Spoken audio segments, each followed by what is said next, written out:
I'm Rusty, putting down the keyboard for the streaming computer. And let's see if we can do something here in Permadeath mode.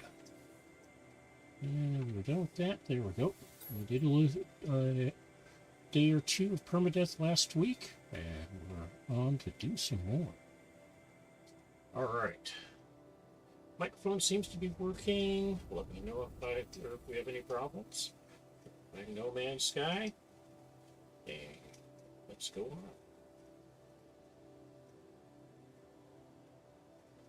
Got this mic in the way, so it should be picking up okay.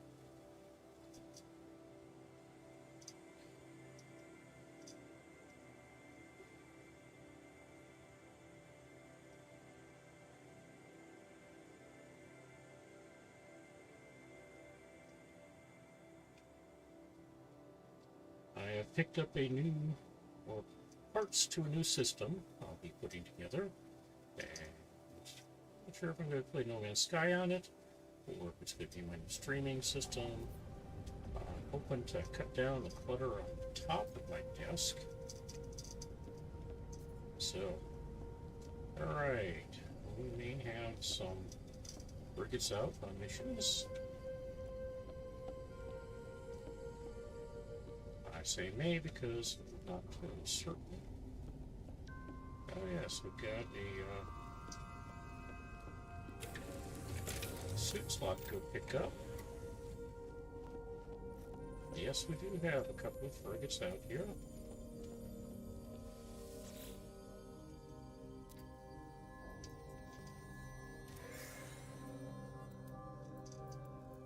Some heavy bronze and units.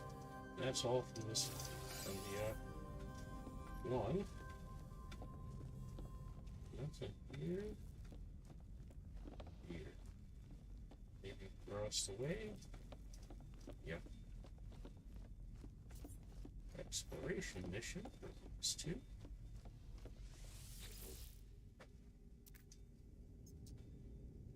Download missions. Units. Some. Hey, good evening. Welcome. How's it going, Richard? Where are common saved units? Nobody got hurt on either of these missions. Superconducting fiber units. Right.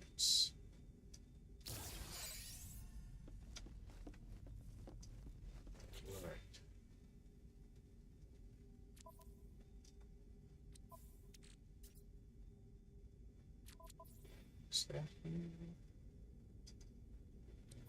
Notes, and let's put the storage.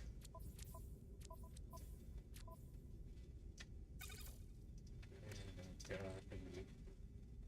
a splitter module scatter box. I can make use of both of those, looks like. First of all, I want to pick up some slots for this thing. Okay.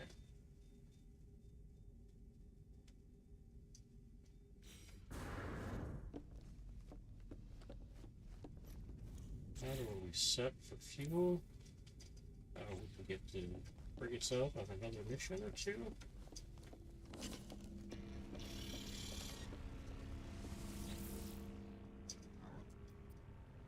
Yes, glory. Hey.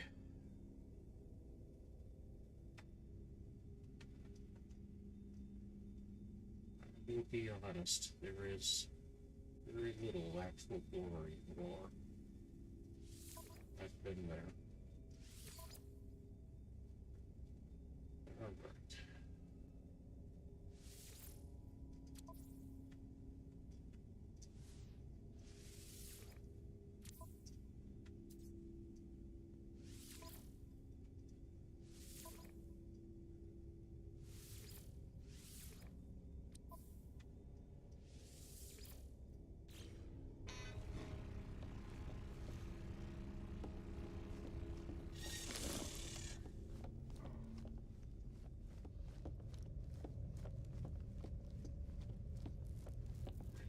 Back here.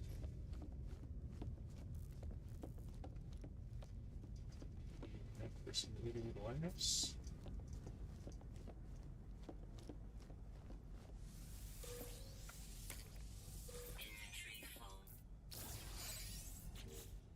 Alright. We should do something about that inventory folder.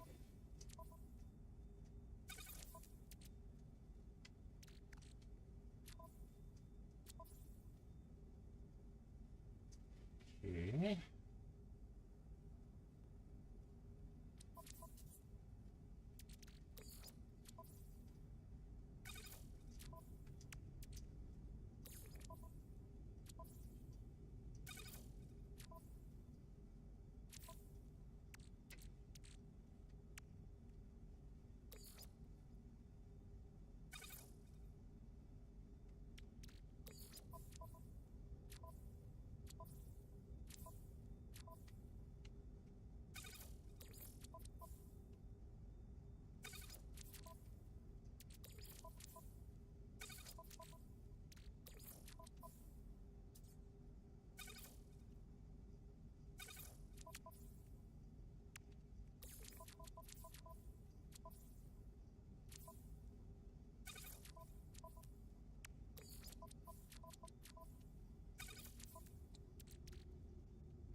Yeah. Should come over here anyway.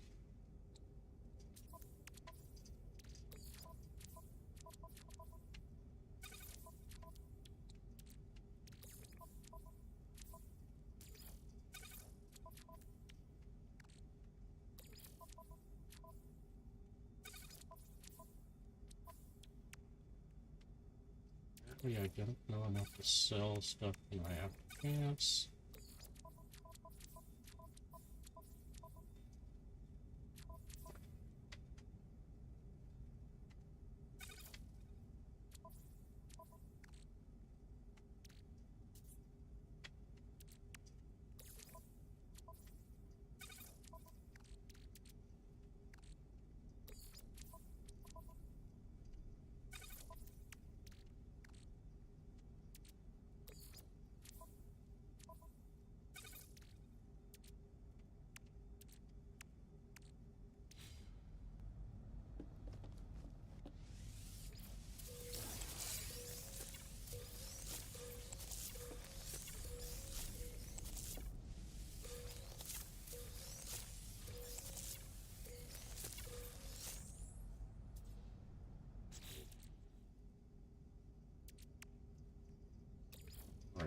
Lubricant, let's make glass. Let's make heating glass.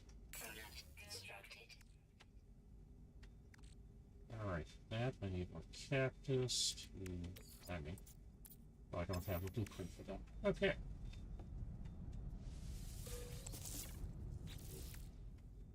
Alright.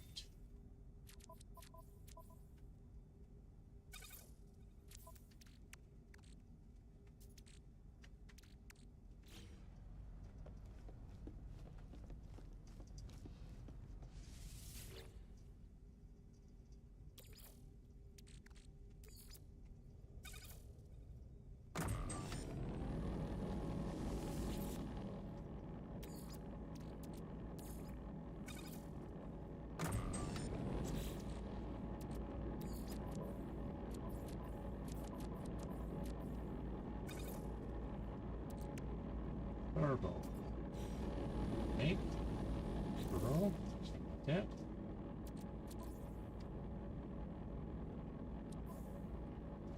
Alright, I am going to need one of these. Yeah, one of these. Like that. Let's make one of these. Sure, I've got lots of sodium nitrate. Looks like I do. Okay.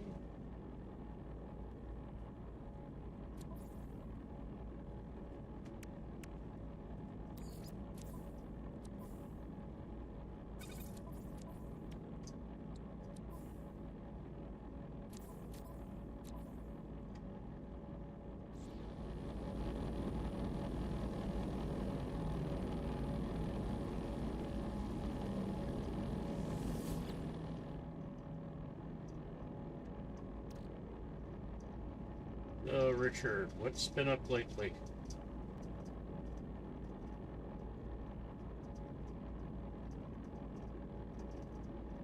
What other games have you been playing?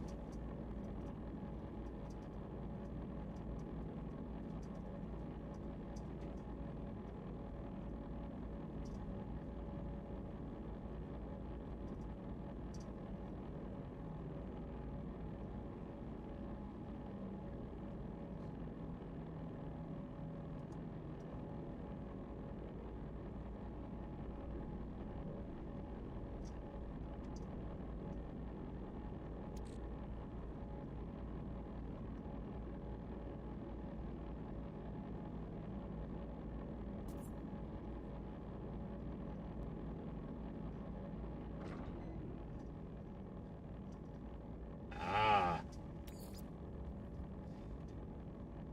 I have some familiarity with that situation. One of the things I mentioned early on was that, oh no, I'm sorry to hear that.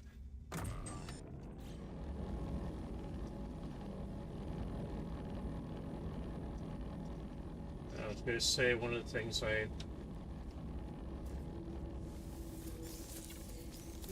started on today was the venture of putting together an actual PC for gaming on or for streaming from.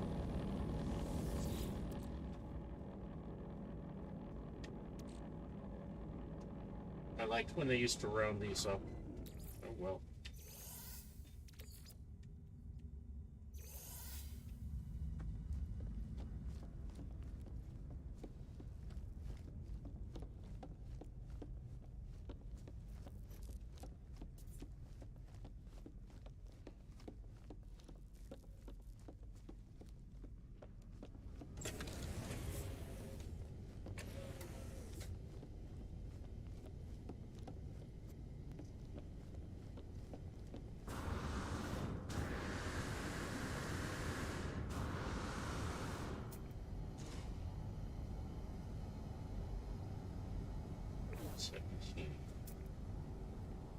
A23 at least. S2050. E27. 18. No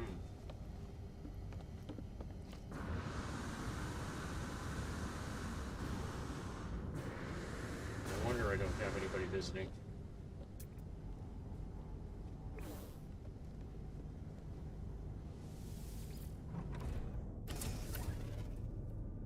Oh well.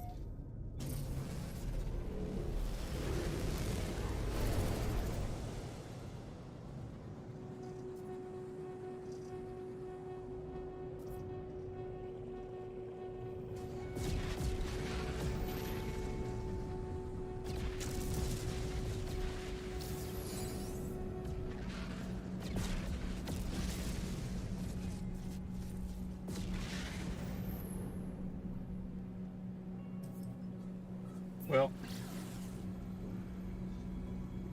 in all honesty, for about the past 2 years, I've been gaming I've been gaming exclusively on either a console or a laptop.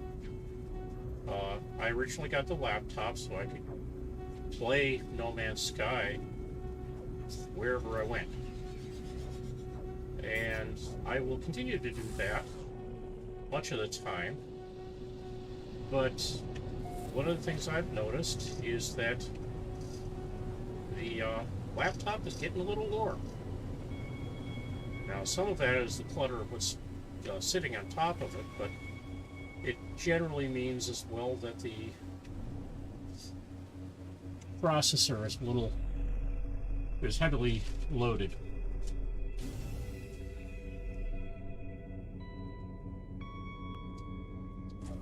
So I went and did some research and found a better GPU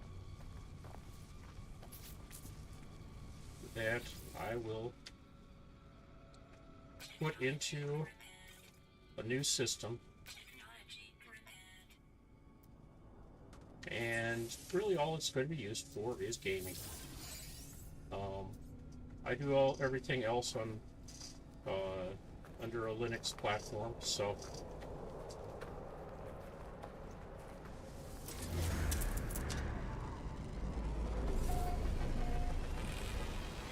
where did I put that slot? I put it in general. Stupid.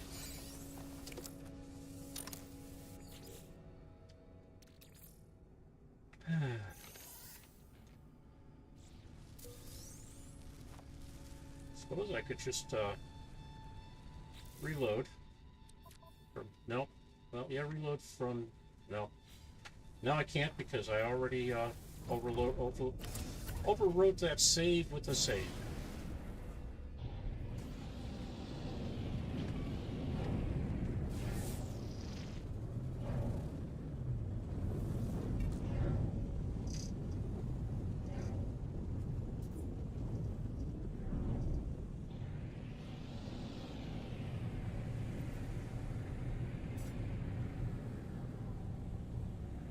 Yeah.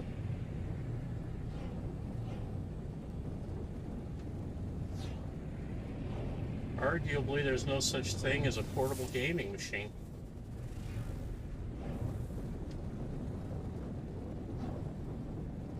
And I've seen the things some people carry onto airplanes.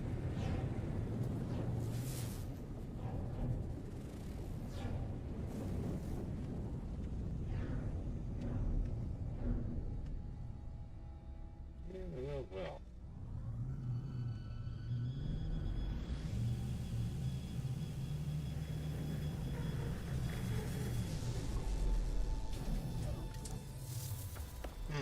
This thing has no back door. I guess we'll have to enter through the front. That'll open it.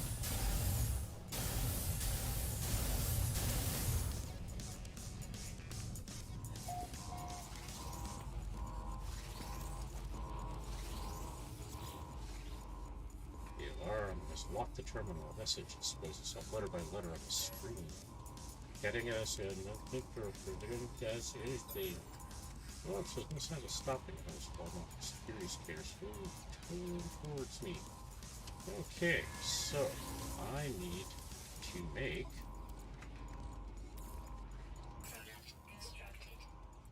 one of these.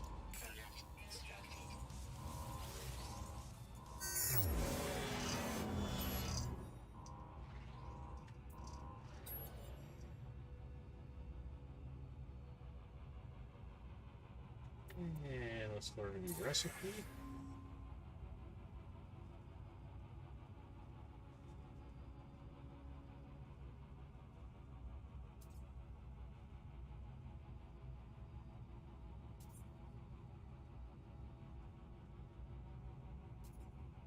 Well, like I say, I'm not going to argue too much. I've had this system that I'm gaming on for over 2 years, and it works for the types of games I want to play. It's not going to work for everything, and I understand that. But as long as it works for what I want to do, I'm good with that.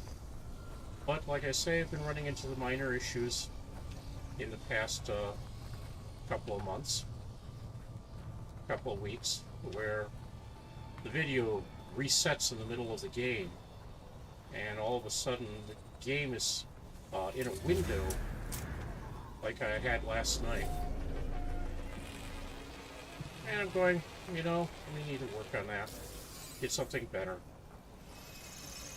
This other system that I'm streaming with is also a gaming laptop. They're both medium range processors as far as graphics processors. by medium range, I mean there's lots out there that are significantly better. The laptop I'm playing on has a GTX 1650 GPU in it, and I believe it's got an Intel i5 processor. It might be an AMD. No, that's no. It's a AMD Ryzen processor. Don't ask me what the number is. It would just be distracting when I'm trying to land. Okay. Nope, this one is not Intel i5 Plus. It's the Lenovo that has a Ryzen 7.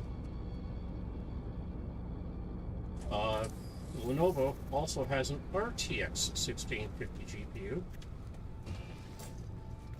And for No Man's Sky, that's plenty of processor. But obviously for many other games, it's somewhat less than impressive.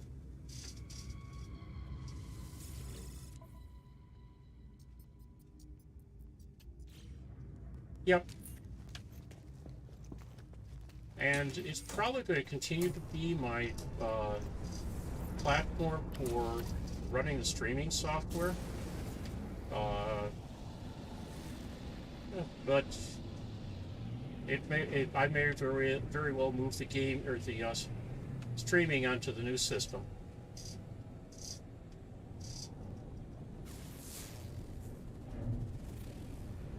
Well, one of the problems I've run into is that it takes a whole bunch of kludges to get even No Man's Sky running on Linux.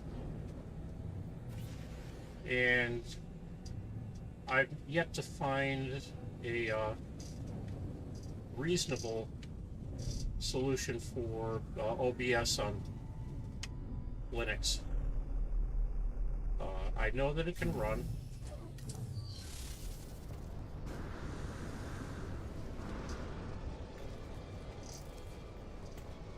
I've used earlier versions of OBS for capturing my sample test sessions and stuff on or some of my training, but it's definitely not a preferred platform. All right, I came here for a reason though.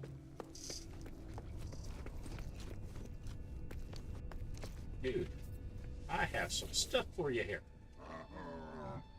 Yeah, make a trade.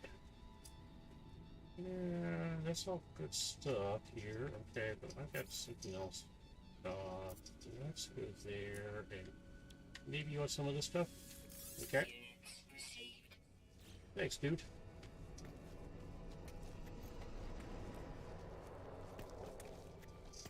But it is apparently possible to run No Man's Sky on Linux, and I very well may do that. But I'm going to have, if I'm going to do that, I'm going to have to get another hard drive or solid state drive, which should not be a major problem. Or I go do what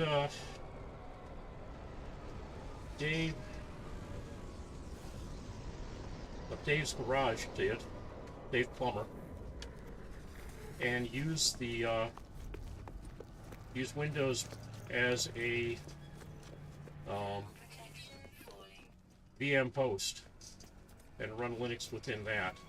What I don't know is how well the GPU stuff functions under that setup.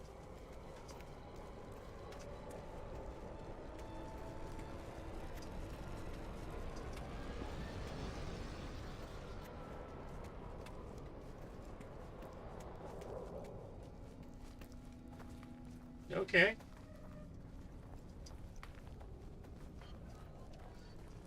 Black screen. Tell you what you need.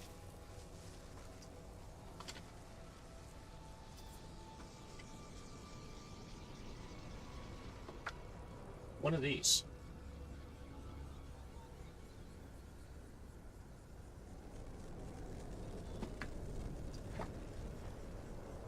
It's not a 4K, but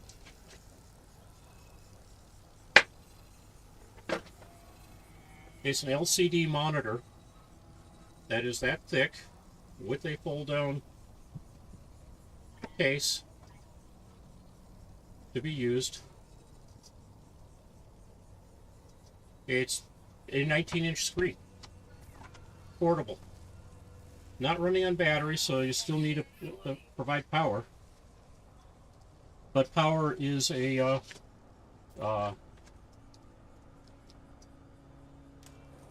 USB-A adapter,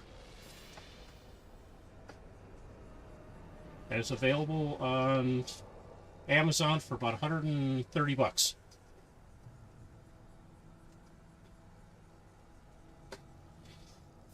Okay, the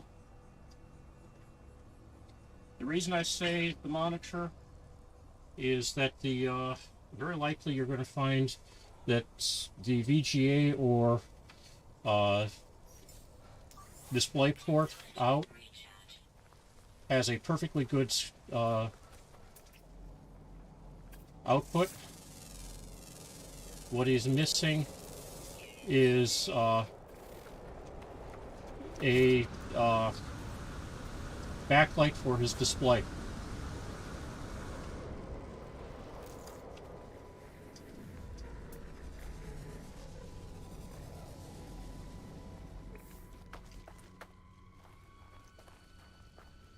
Could be other stuff, but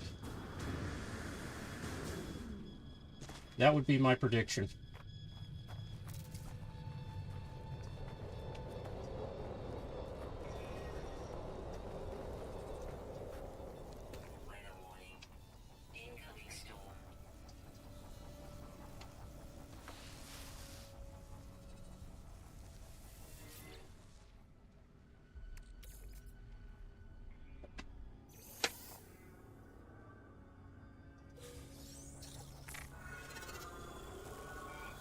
Okay, all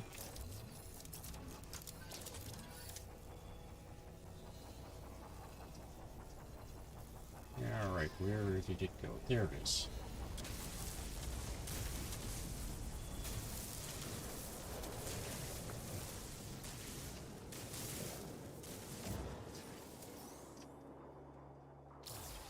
I would say swing by a, well, see if he's got a TV with an HDMI in.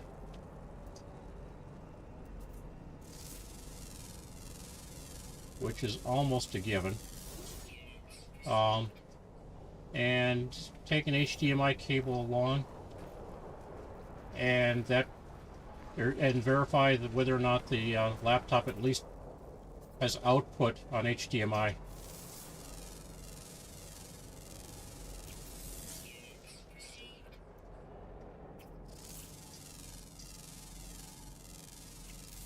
Would be the fast way to check that.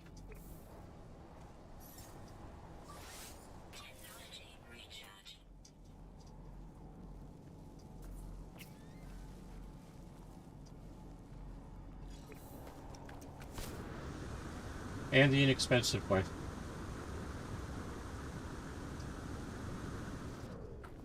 Yes, and you can do that with the PC as well, but that only deals with the backlight itself being the fault. It could very well be that the display connector has come loose. On one of my Dell laptops, I found that yes, the connector for the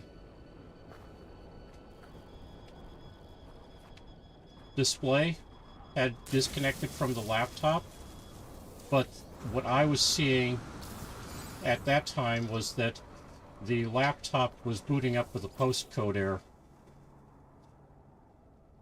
Ah. Well, let me stop trying to offer advice then. Okay?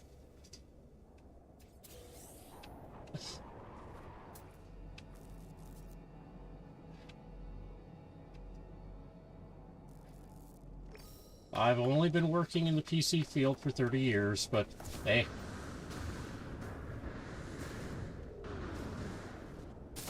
Actually, my work is primarily in the network side of things.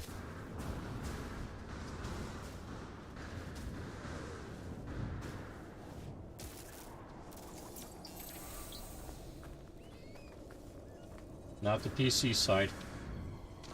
But I've had my share of laptops to play around with.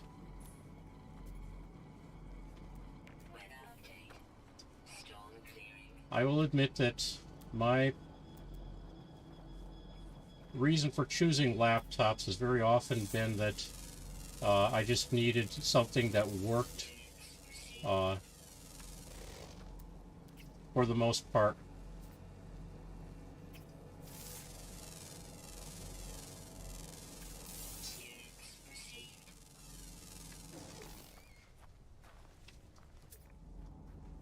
And then, of course, sometimes it stops. And you gotta figure out what's going on. But yeah, black screens. If you're not getting a postcode error, the laptop that I was getting that on was a Dell, which has very nice postcodes to let you know that something is failing. In this case, it was saying, yeah, the video card is dead. It wasn't the video card that was dead. It was just the video card wasn't hooked up to the motherboard, or the video interface was not hooked up to the motherboard anymore.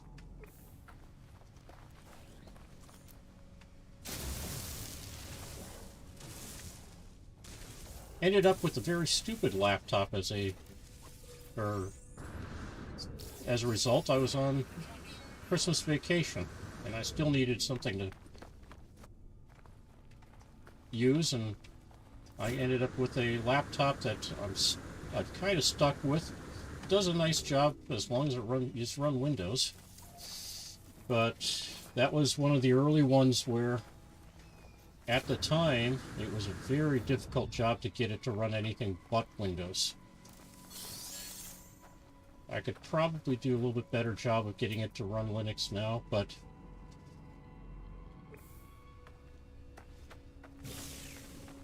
I really don't want to spend the time on it anymore. Not that one.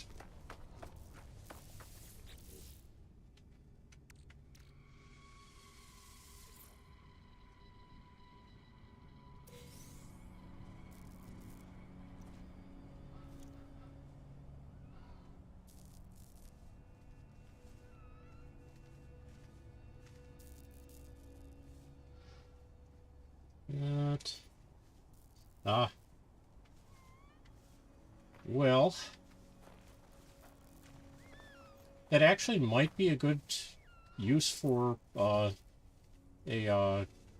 desktop to run Linux on. Because it should at least tell you if the card itself is dead, it won't be recognized by Linux. If it is recognized by Linux, in order to make use of it, you need something more, but you'll at least know that it is not a completely dead PC or dead display.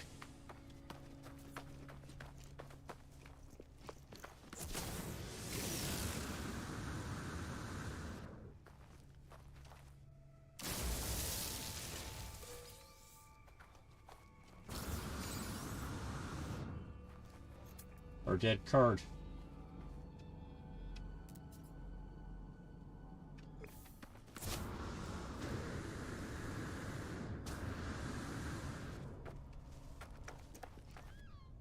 I really shouldn't be doing that, should I?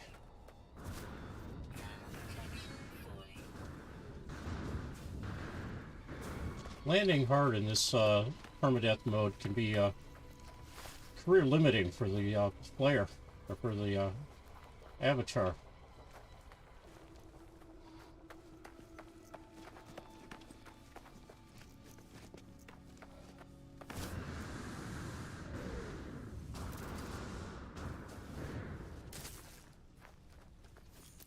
Which isn't going to stop me from doing it.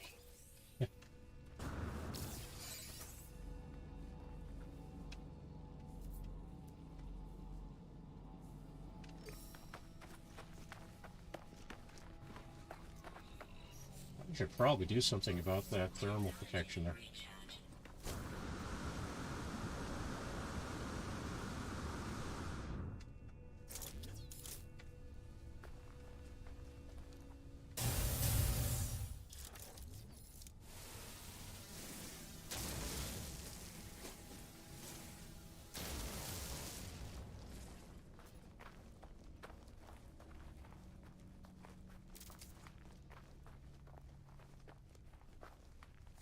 Well, probably what I would do is start with is get a... Oh, wonderful.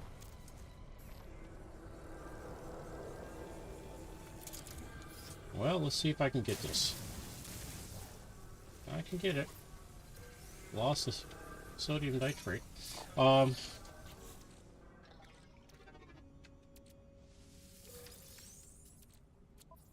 Let's see, what can I unstack from back here? Your ferrite. Otherwise, I'm going to run out of storage space real soon here.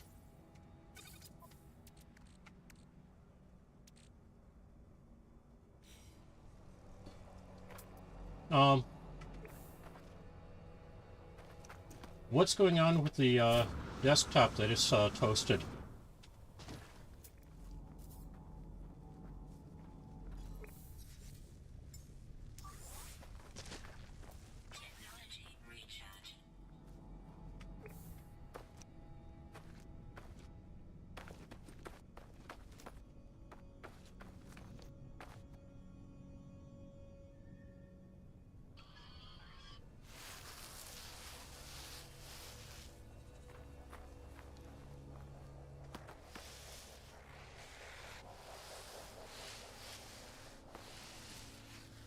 I'm just thinking if you can, or if you've got a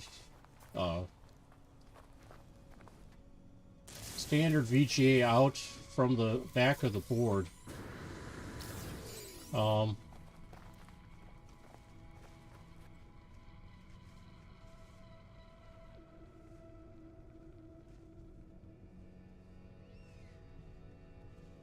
okay.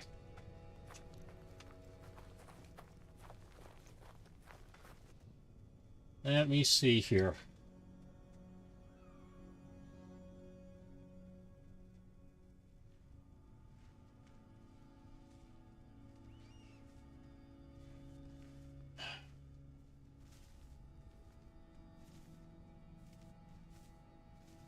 Let me see if I can read this model number off this.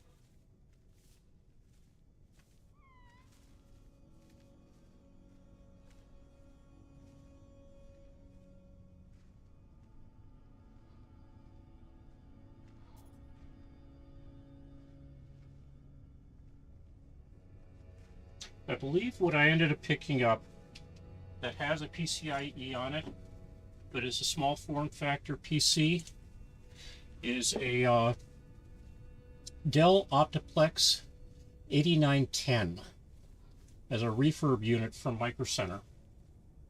And I think I spent like $250 on it.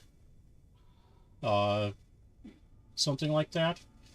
I've since put in a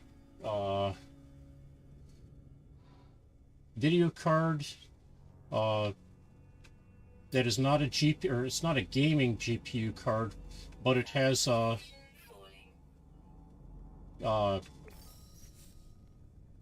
it is a GPU. It's more used for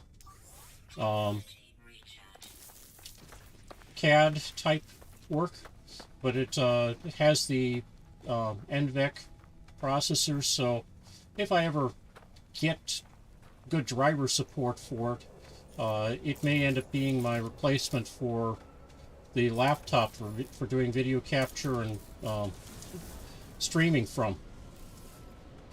It's a nice PC, and I run Linux on it just fine, but as I say, it's a refurb unit, so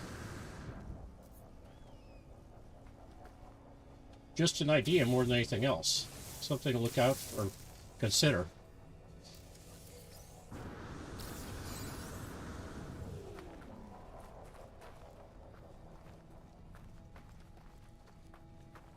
The other thing that I have seen referenced to a few times is a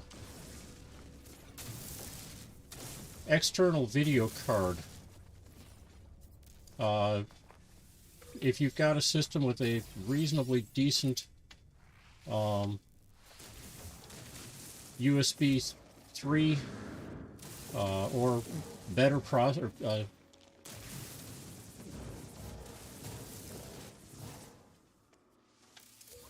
USB interface. Okay, that's the way in, this is the way back.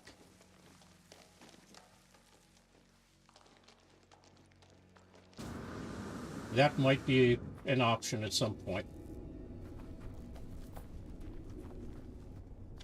Hey, a double!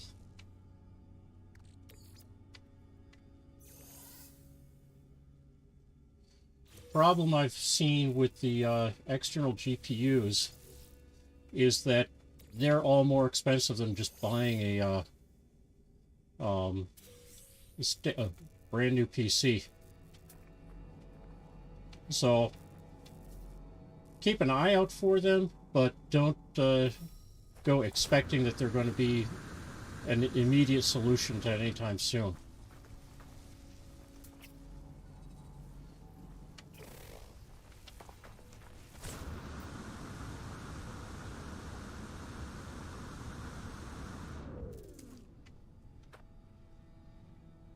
Wait for my suit to recharge.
All right. I think I need to unload something. Suppose I should have sold some of that liquid explosives and stuff.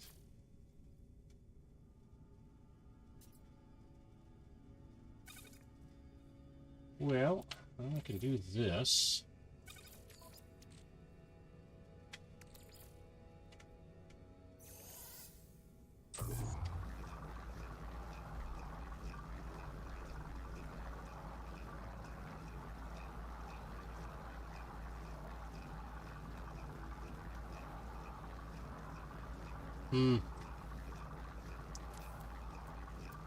Well, one of the things I was in the process of suggesting.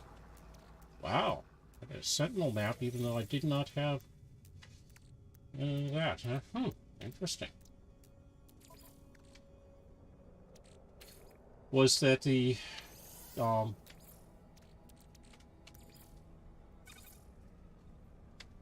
if you have a system you can at least take a look at or work from,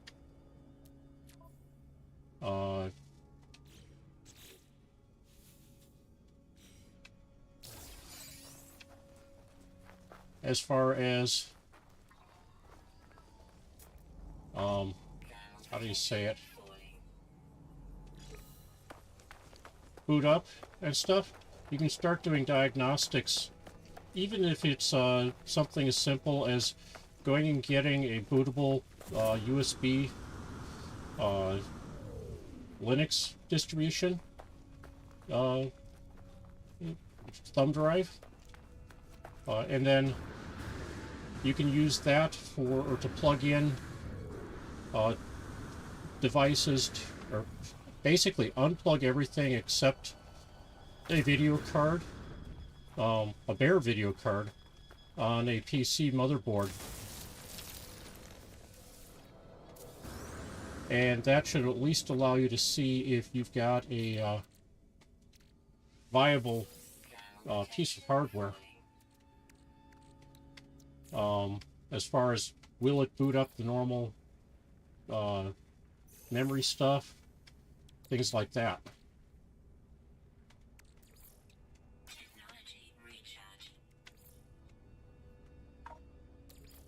Okay. We'll get this crunching away.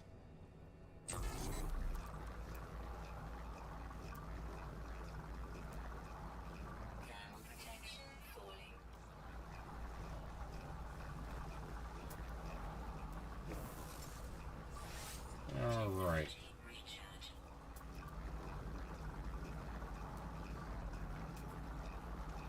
I think we go pick up that piece of buried tech and then head back to our ship and see if we sell some of the riches that we should have sold earlier.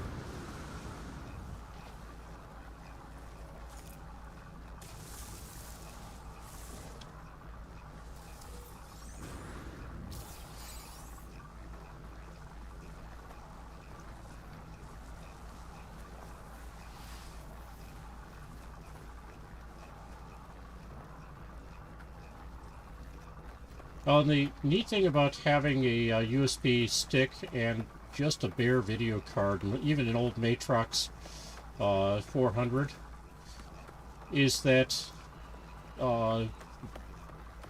Linux will at least see them, and that way you can validate that, yeah, the base PC is at least in a state you can test things with. And then you can plug in the GPU and check to see if the GPU will be recognized. Run through a few tests there, and who knows?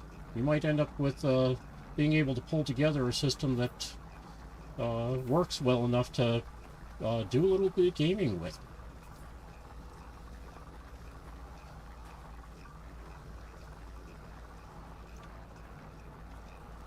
But then, like I say, I don't know what failed on your PC, whether it was a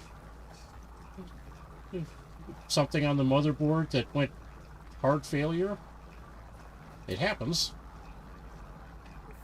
If that takes the entire everything down with it or not.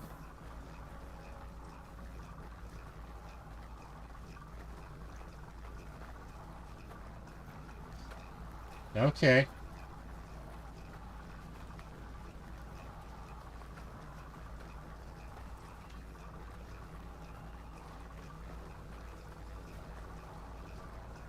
Hmm.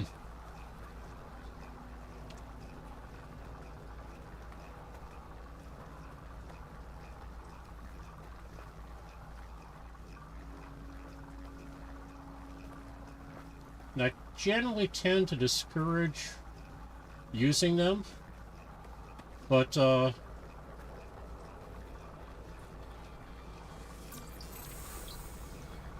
you might consider swinging by someplace like a Goodwill or thrift store or something, and see if somebody's dropped off a bunch of motherboards or something that they're going, yeah, we have no idea if this works or not. We don't know what memory to put into it or anything like that. And if you've got the wherewithal to get even a pair of 4 gig memory chips for it, you can have a system that you can at least start doing tests with.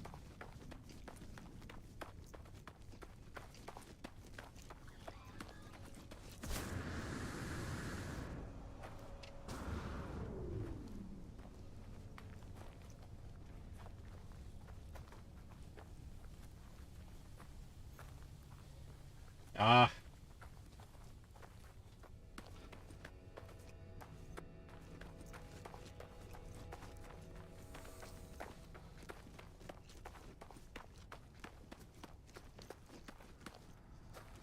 No, my next minor, I guess, issue or fix is I'm going to be doing another repair on or attempt to do another repair on a Raspberry Pi 3B board. My ham radio club, they're in the process of building a remote access system for our repeater.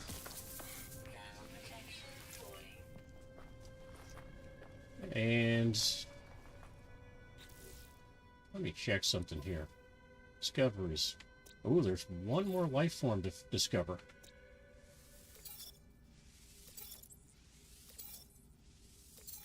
Underground, always active.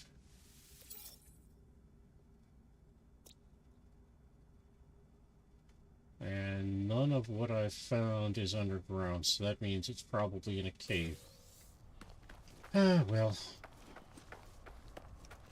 The, one of the problems they're discovering is people like to end up popping the, mini or micro USB connector loose from the, Raspberry Pi board. And unfortunately, it's a surface mount component, but that doesn't necessarily help you much when you're dealing with this, because the component has 2 through-hole pins that need to be properly soldered down for it to be properly supported, which means you have to find some way to hold the component in place while you're soldering.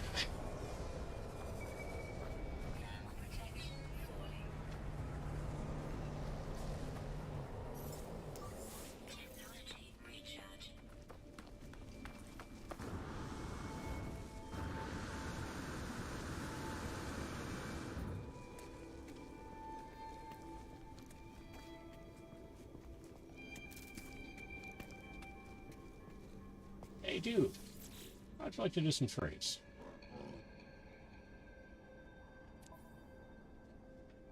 I got some stuff to sell here. Oh, this. And... oh, some of this. Some of this. See? Got some good stuff, eh?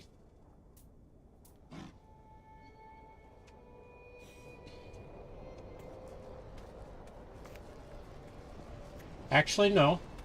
I can replace them. It's just, as long as the damage involved doesn't include literally ripping up the pads that the board connects on, I can make it, or I can replace the connector. But it is a pain to replace because you're holding a piece of metal about yay big by yay big against a motherboard on the back side that you're trying to solder on the front side on, and it's all a metal that transmits the heat nicely around it. So it's one of those, I really need to pick up a TIG welding finger from Weldmonger for doing this kind of work. Yep.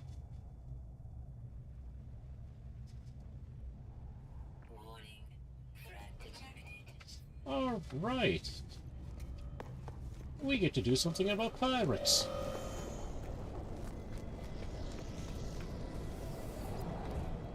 I stood still long enough.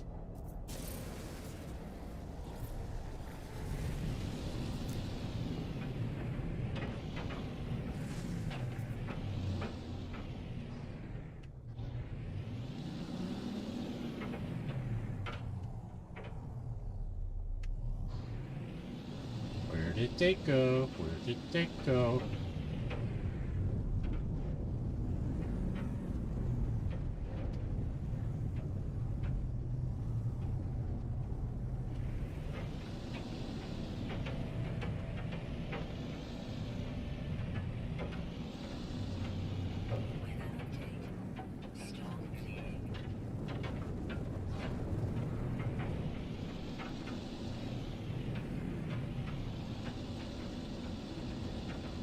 There they are.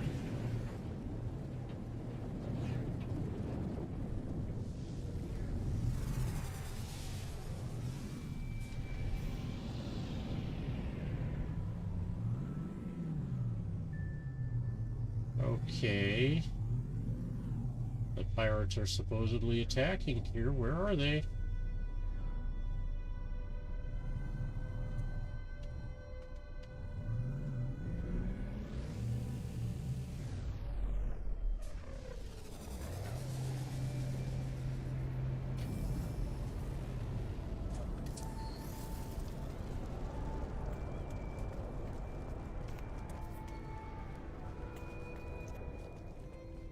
Yeah, kind of the problem I'm running into is that micro USB connector has a bunch of stuff around it that's taller than the micro USB connector.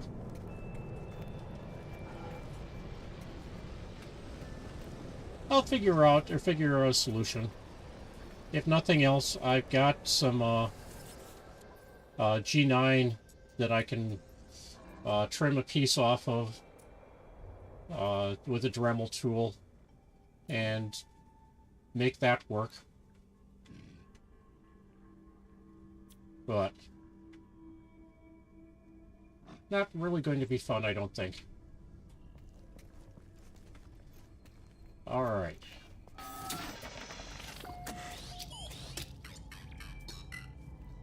B-29, huh?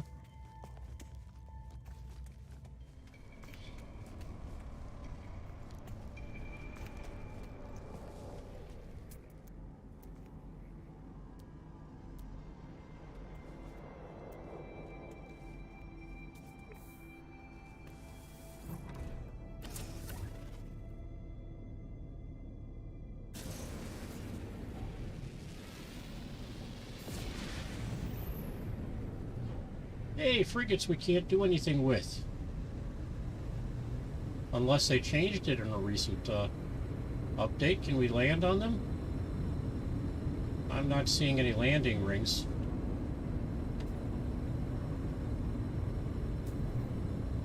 No.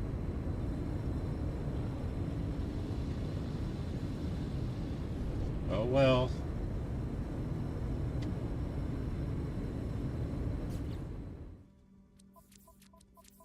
I'm stuck. Reload autosave.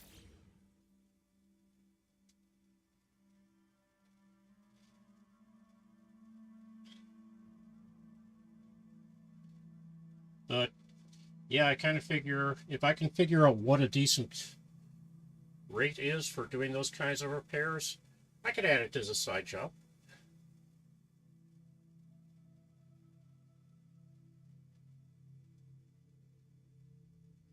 But apparently, when the fine folks at the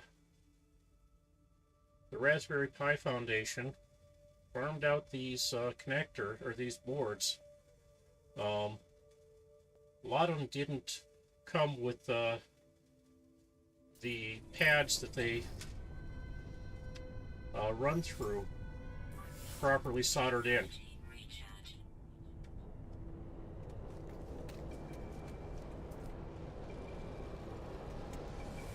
They're soldered to the electrical connections, but the support through holes aren't getting soldered in.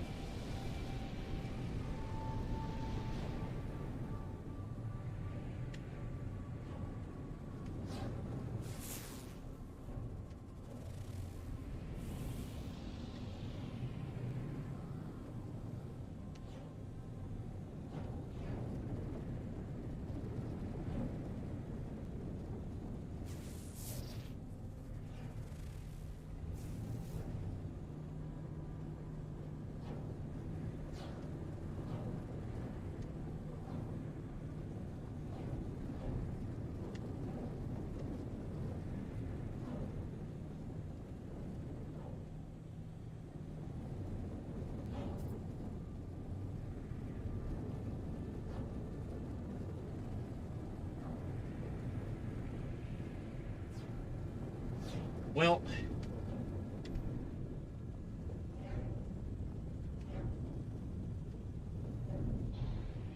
a lot of it ends up being fixing something for the right people, and they will get the word out to other people they know need help.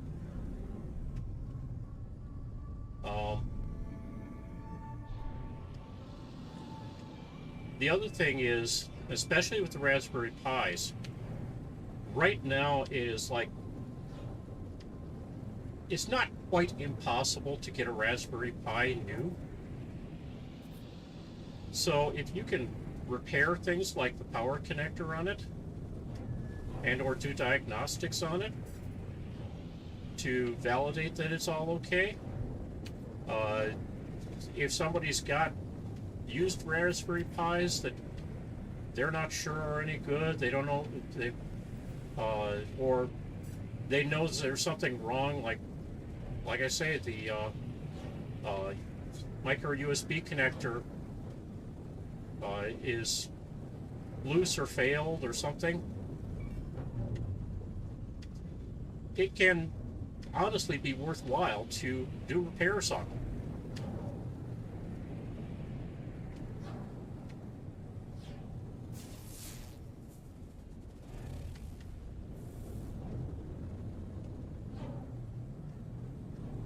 For me, it's like I've got 4 3D printers in the same room I'm in right now. Each of them have a Raspberry Pi 3. Each of those Raspberry Pi 3s I'd like to replace with either a Raspberry Pi Zero V2 or a Raspberry Pi 4. Could go either way. I'm not going to be able to get any of those new at this point, but as a result, I've got several Raspberry Pi 3Bs that I'm expecting to be available for other projects in the next year. But as a result, it's like, yeah, we're doing this Raspberry Pi thing with the repeater, and we're running into problems getting this connector. This connector is failing on us. But, well, I could give it a try. Worst that can happen is I give it back, or give them one of my Raspberry Pi 3s that I've got in spares. Currently, they have that. They're using it for developing this next project. Well, they get me to fix up and repair the other new Raspberry Pi 3 that has a bad power connector on it.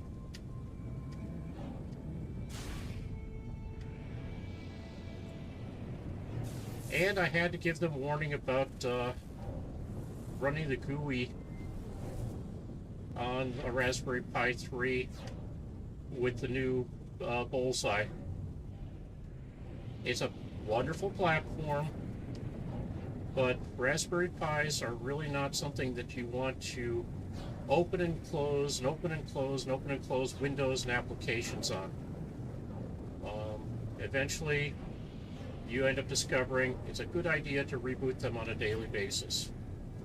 On the other hand, if you've got just a single application that you're accessing on it through the web, like what I'm doing with Octoprint, you can have them up and running as long as you want.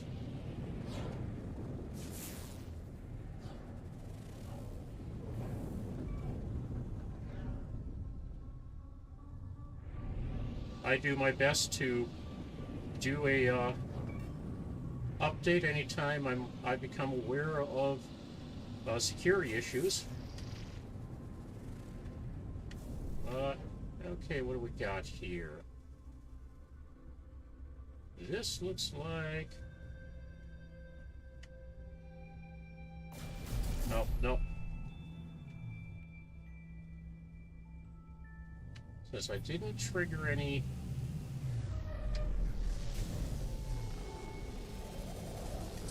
sentinels.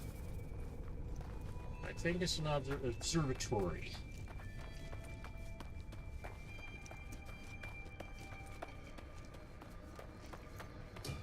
It's an observatory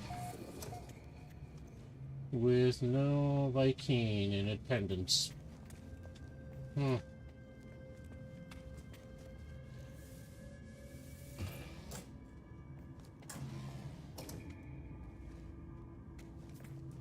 Check the walls.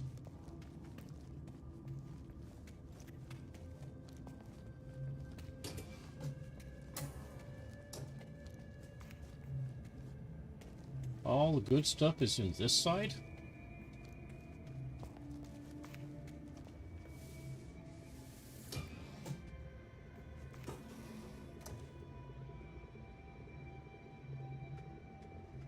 Yep.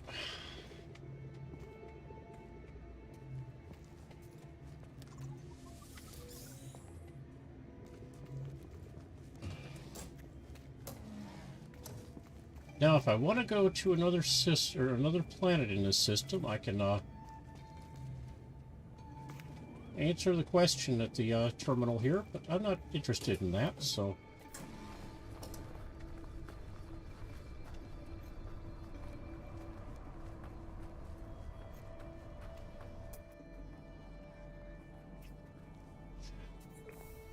What I'm more interested in is this right here. Or not.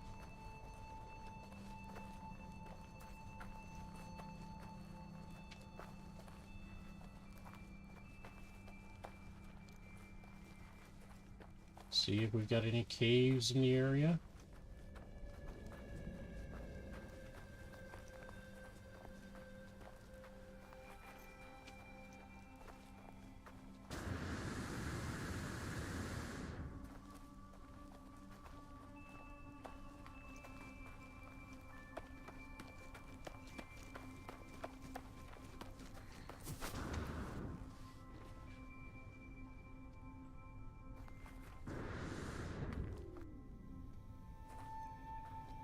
That's a possibility there.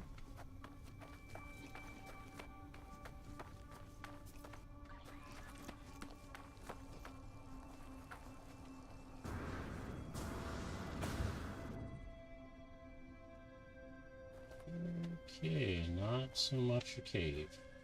It's just a hole in the ground.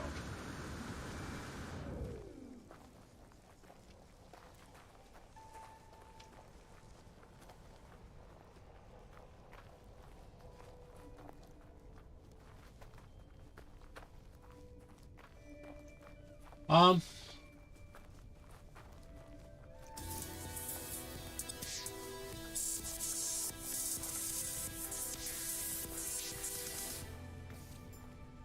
well,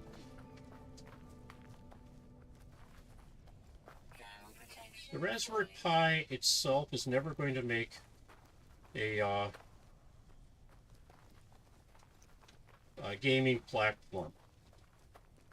I mean, the best you can really hope for in gaming on a Raspberry Pi is card games and puzzles. The type of stuff or this type of graphics intensive stuff, not going to happen. And this is in a system that has a GPU built into it. It's a Broadcom GPU that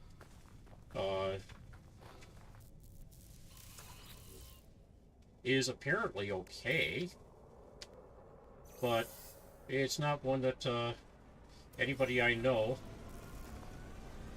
is going to make much use of, because it's sort of like saying a GT300 is a GPU. It's a GPU. It's not something that anybody's developing for.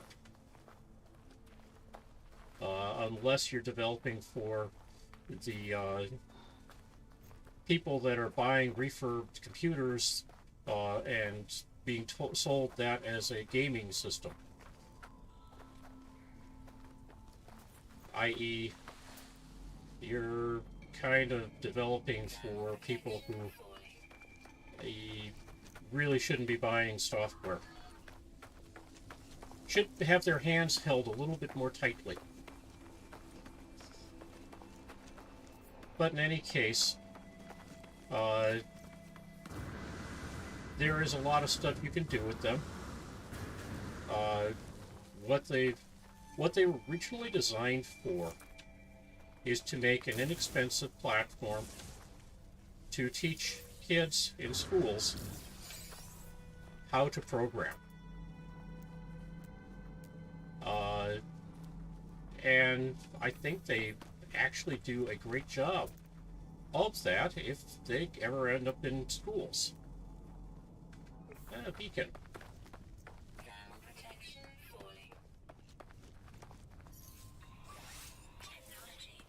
But most of them don't end up to schools.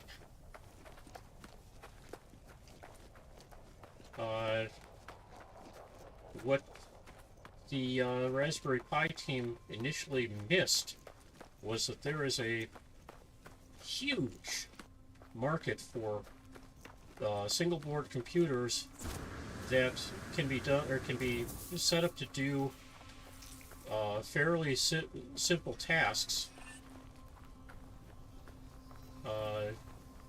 and aren't going to need a lot of high intensity processing. I mean, I honestly think the biggest market for Raspberry Pis in the near future is going to be standalone information kiosks.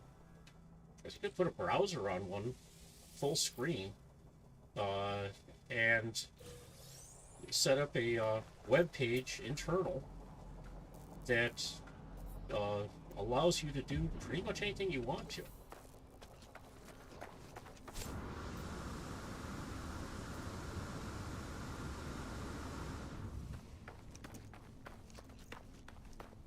And that's not requiring a lot of programming. I mean, yeah, you have to set up a web page, but anybody who's actually developed software with any level of difficulty will point out that almost all the difficulty has been worked out of developing a web page.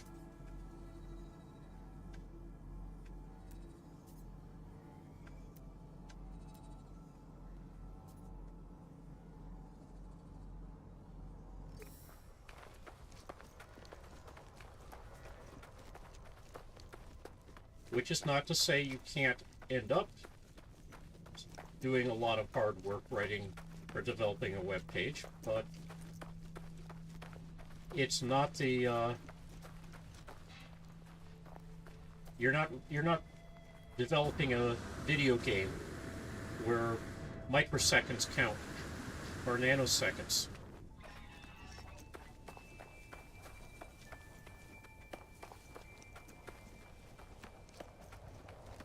So there's a huge market for it, and they're kind of discovering that that market is allowing them to make money that they can use or put towards developing those those platforms for kids.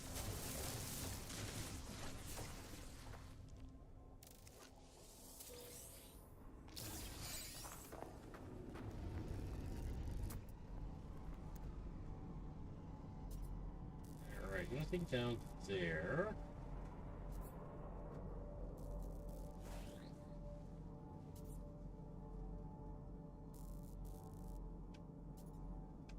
All right, up on a hill. Here we go.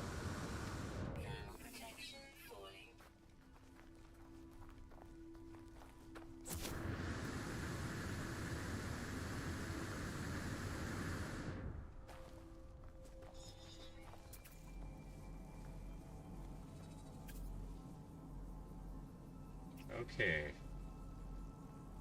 What was over here? Sac venom. Okay. Not gonna go digging for that.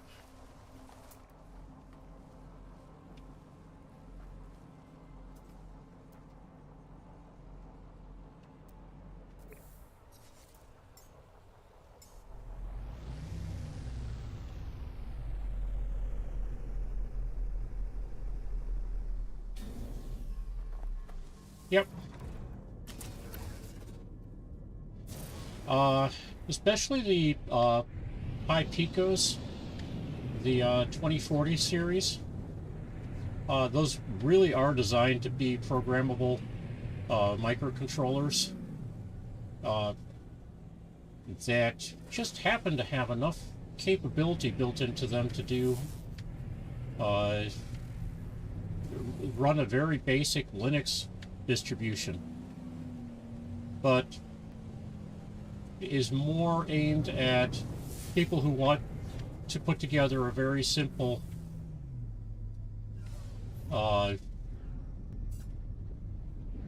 if this then that type device, where if a button has been pressed, turn on these devices.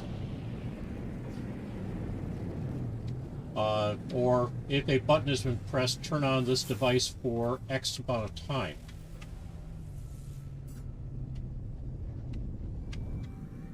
What do we got here? Ah, come on. Alright, we'll do it the other way.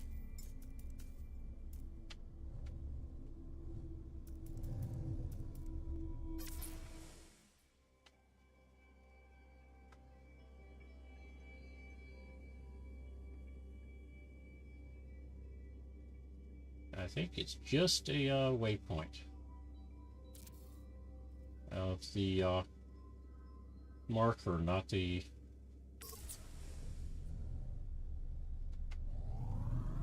beacon variety.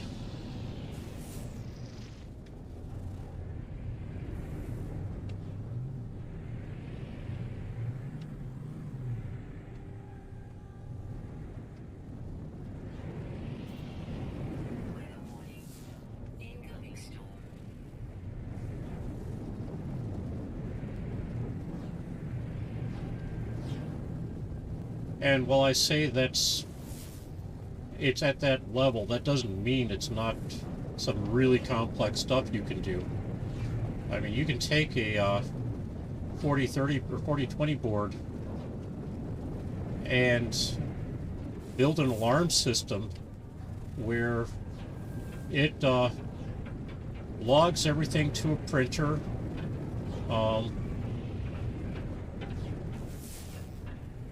does or allows for multiple users with individual IDs, possibly using a RFID reader to read RFID cards, and provide a secure local access for a team of users.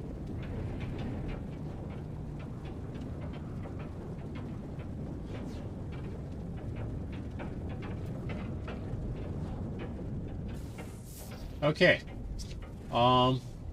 In my experience, yes, a Pi can do that level of work.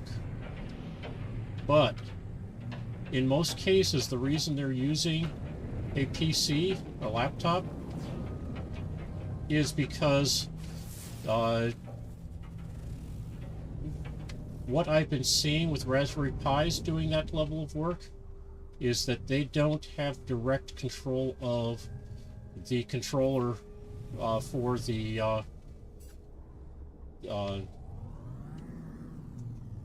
stepper motors. They usually control a second party controller or device. For example, in the 3D printer world, my oh,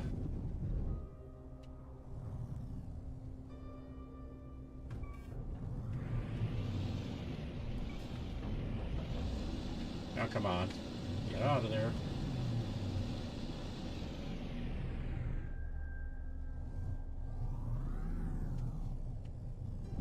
My 3D printers have a controller board built into them that is controlled via USB interface.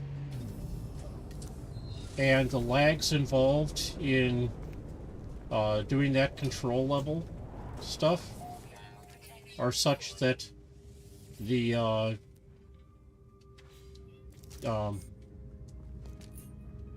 you're not going to get the level of detail you want in the CAD CAM world. And it just, that's the way that technology ends up working.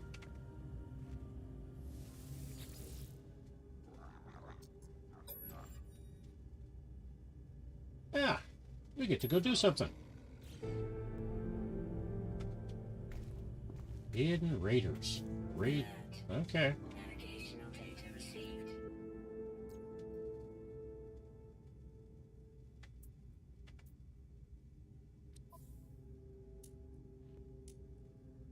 Oh, we're good. All right. So yes, a Raspberry Pi could control that stuff, but it's probably not your best or the best solution for it.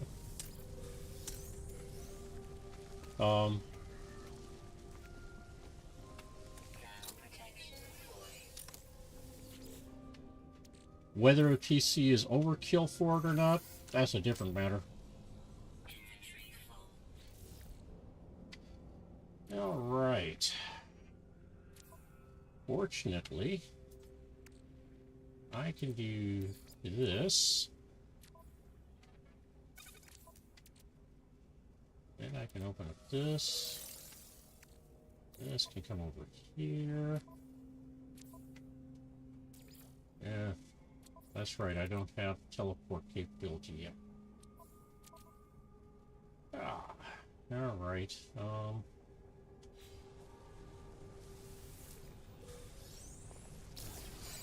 Yeah, controller board.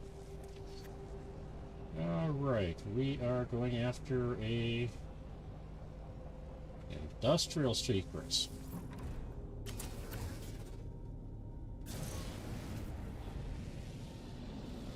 Yeah, the platform that most CNC users or CNC machine users use is something called Mach 4, maybe Mach 5 now.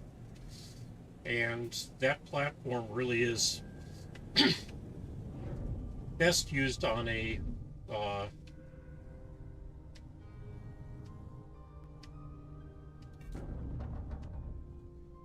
from a PC. All right. This is annoying. Need that.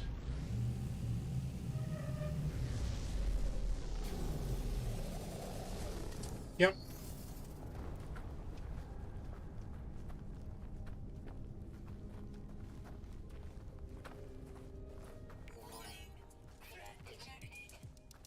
Yep.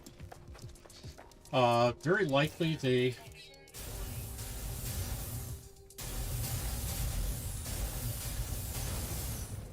had a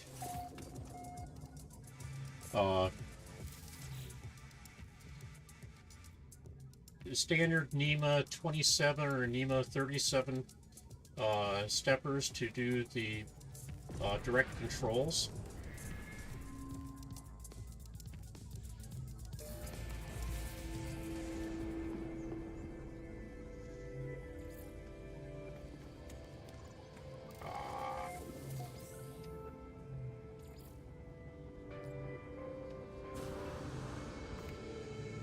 Mission failed.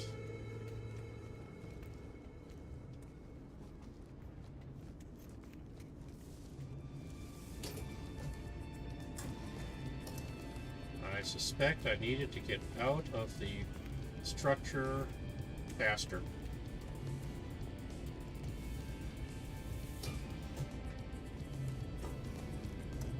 No remembered stone, so I can't use that.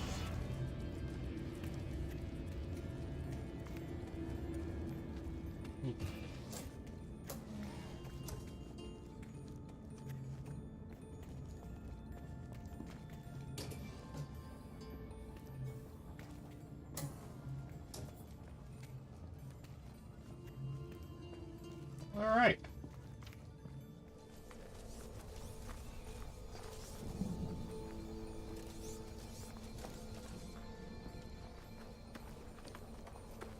My grandfather was a machinist for a company in Minneapolis, the Minneapolis area called Minneapolis Moline. They had offices in Moline, Illinois as well.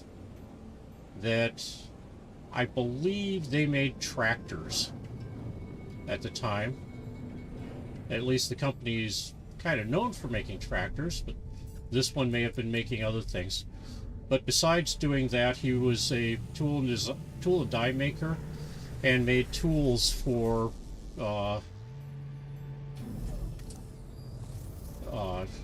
companies like Studebaker for distribution to their mechanics at shops around the country to be able to do things. For example, at one point they had a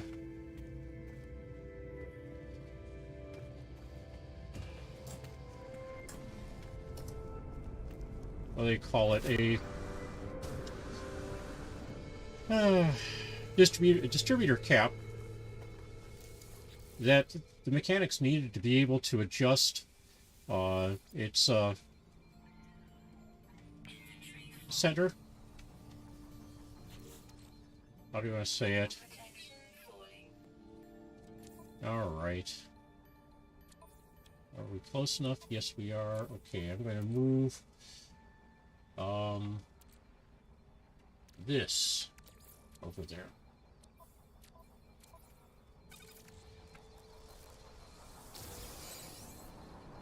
Hyperdrive module.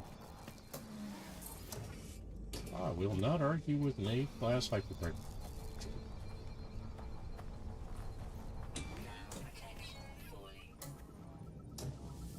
Well, I don't know how far they had diversified. He was a machinist for them that retired in, I want to say, like 1972.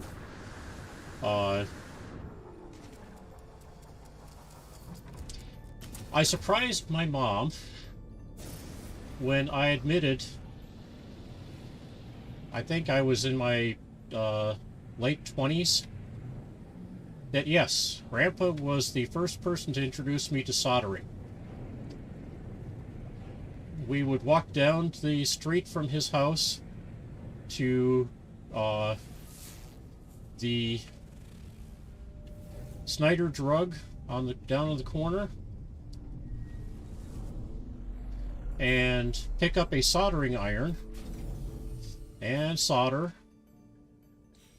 and which he had more of both.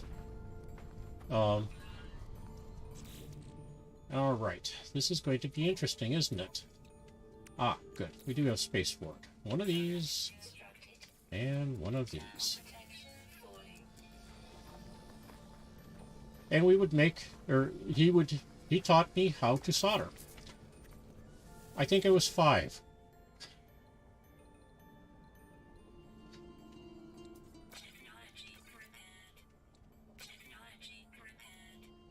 And I am pretty sure she would not have approved.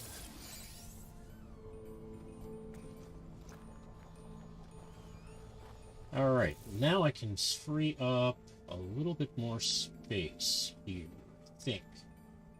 Yes.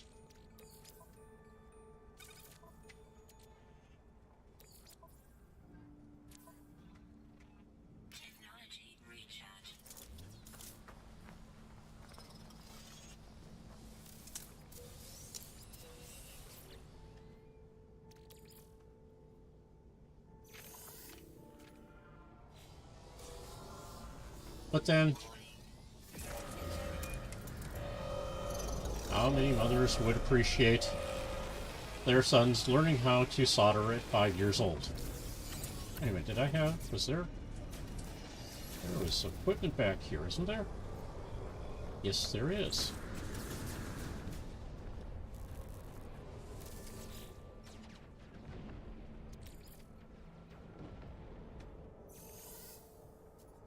Suppose I'm taking damage from that, aren't I? And that means that there should be right there.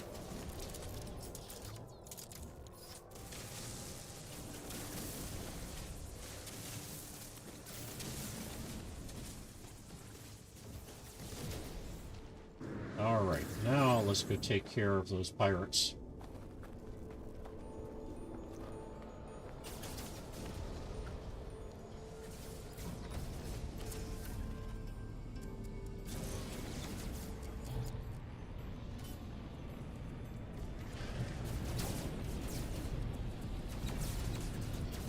Zigzagging like crazy, are you?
Yeah, I didn't tell her too much about the climbing the cliff. That was the one of the neighborhood quarries growing up either.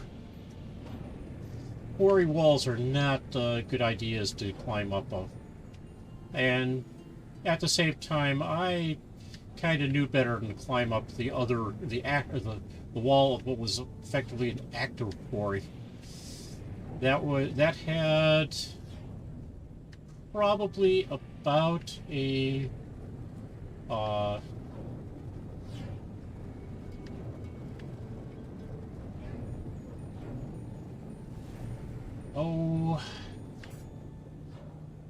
75 to 150 foot vertical wall of limestone, and due to the nature of quarrying,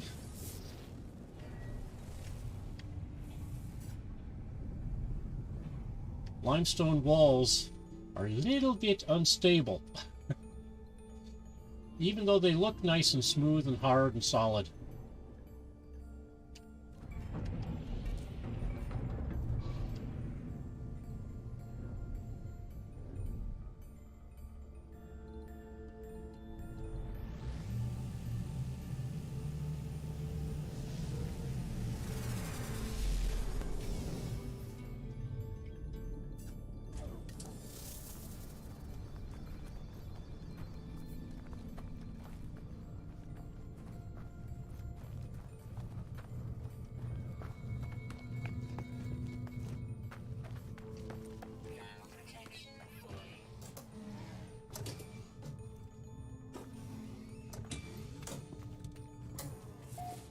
Yeah, besides teaching me how to solder,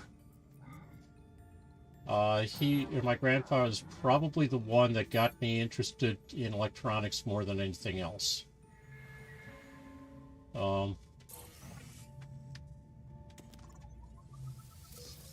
I was able, as a result, to start developing the knowledge to become a ham radio operator later on. Let's see.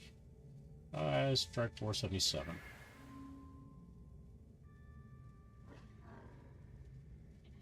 Distress signal. Alright. So, not a freighter. Maybe. We'll see.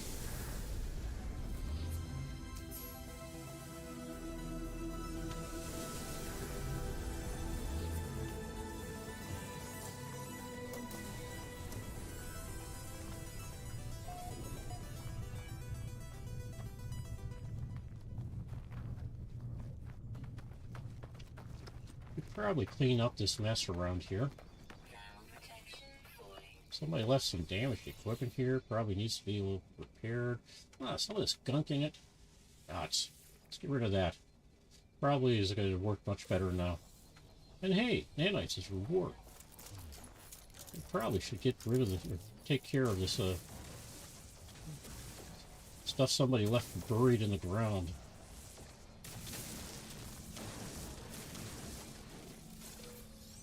We'll leave a hole for somebody else to fill in later on, if they ever get around to it.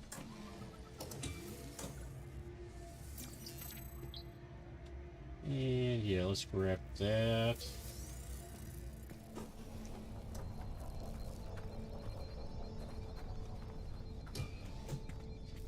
I freely admit I don't understand what the pirates are grabbing from these places. There doesn't seem to be much in them.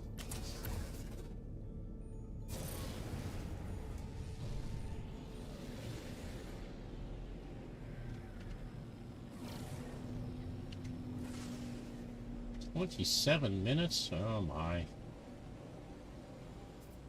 That won't do.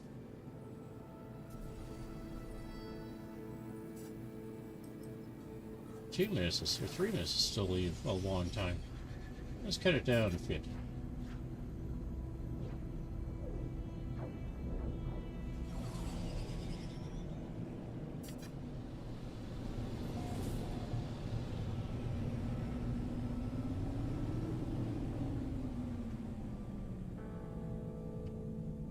Hey, another shuttle.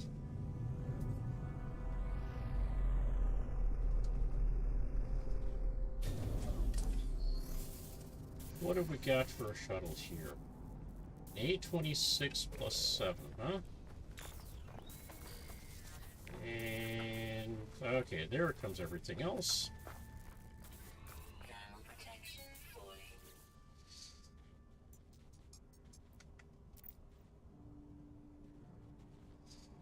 Yeah. Investigate the database.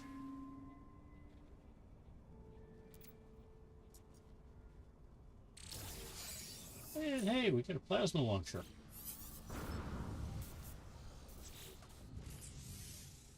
No, I am not going to install a plasma launcher. I'm going to unpin that formula.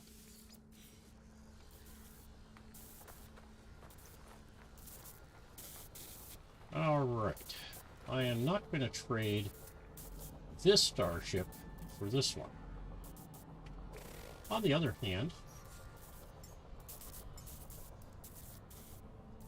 no, not that one. That one maybe. Ah, there we go. That one. Actually, no, not that one. Or maybe. So that's a B-17. Let's take a look at that other Explorer.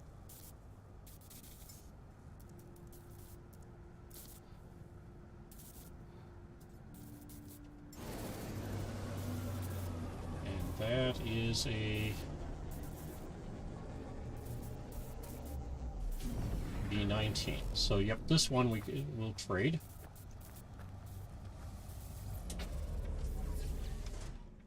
Hey, it's already got damages as well. So,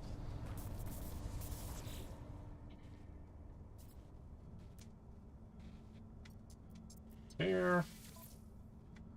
Yeah, we'll take it. We'll swap it. Yes, we have space for another starship if we want it. Alright, I am going to do repairs to it, but first I need to take a quick break. I'm dancing around too much. I'll be right back.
Alright, I'm back.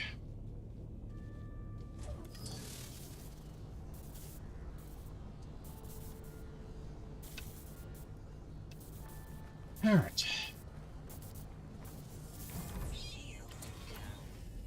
Well, let's fix that. That's this. Fix that. And that.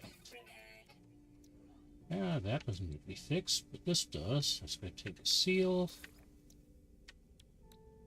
and metal plate.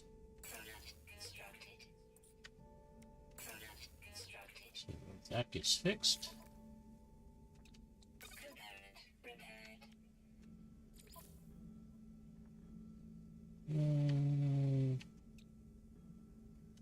Okay.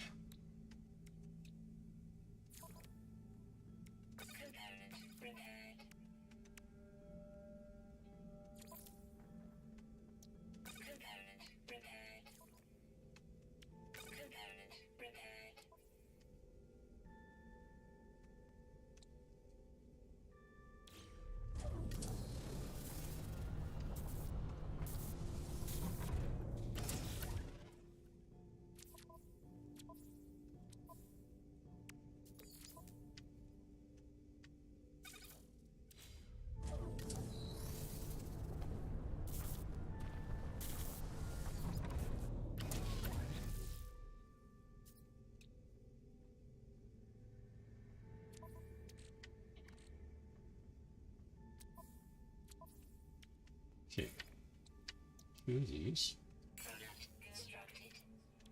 two of these, now I can fix that.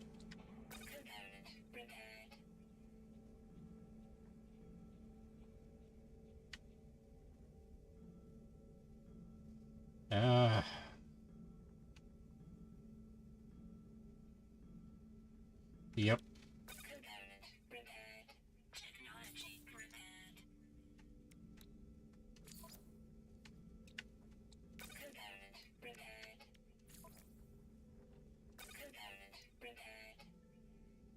Alright. I'll work on fixing the rest of this up on the starship.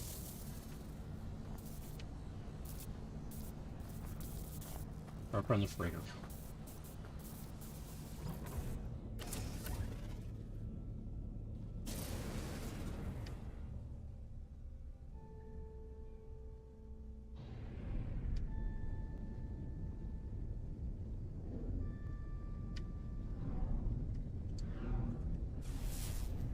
A big part of any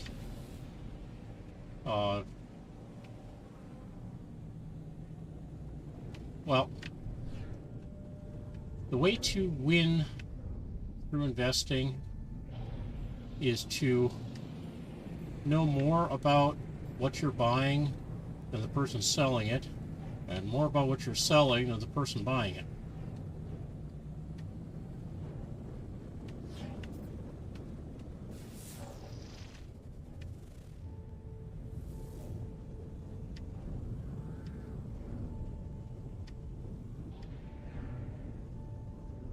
I fully admit, or freely admit, that automobiles would definitely not be that for me.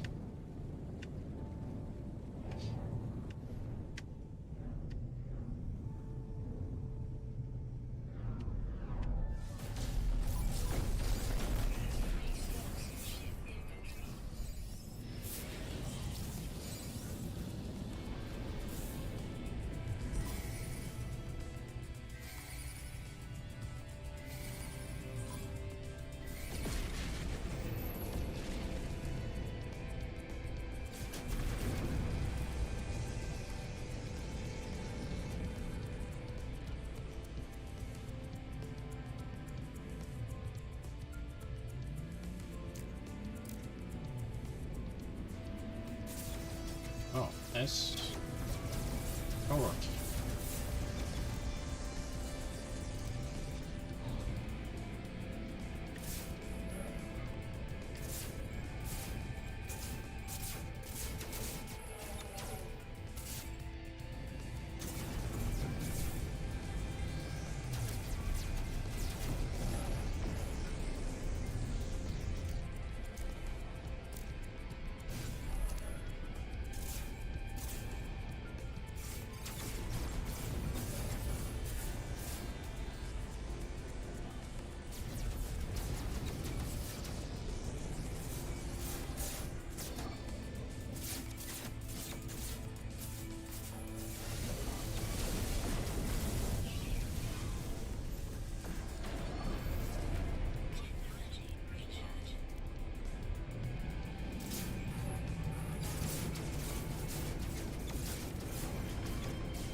I was kind of looking for what I was going on there. Yep.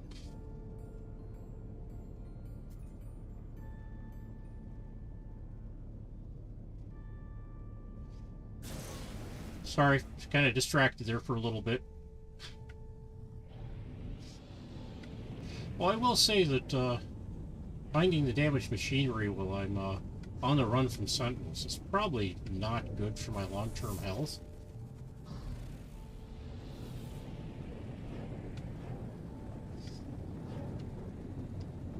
Not permadeath, anyway.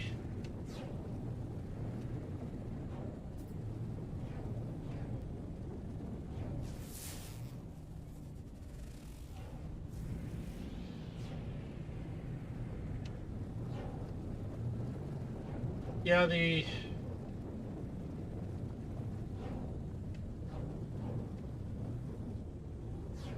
knowing that it runs and drives like a new car is good, but knowing also what the faults are and why it might fail real soon, so that you don't end up being or getting a reputation of, yeah, the guy can buy and sell cars, but doesn't always know what's wrong with them. Or I felt like he was telling the truth when I bought it, but I miss her. I wasn't able to catch this. It's like I dropped about $7,000 on my pickup truck over 3 years because of 2 different problems, where I ended up putting in a new engine, having to completely rebuild the transmission, have the entire drivetrain from the engine to the rear axles replaced, all starting with a loose U-joint.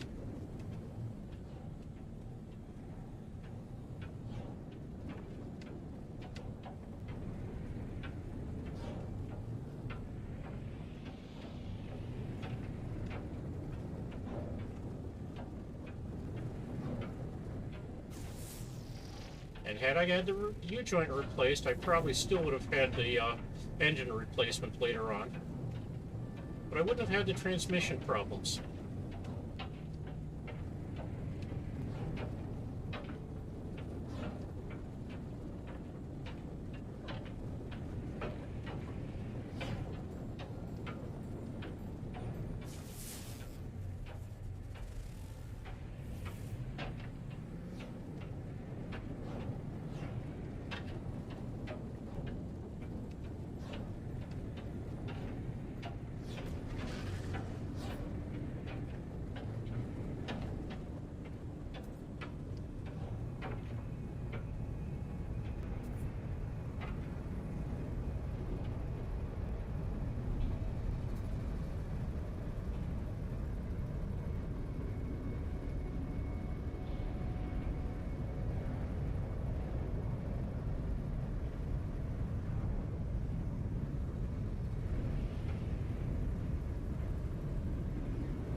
Oh, goody.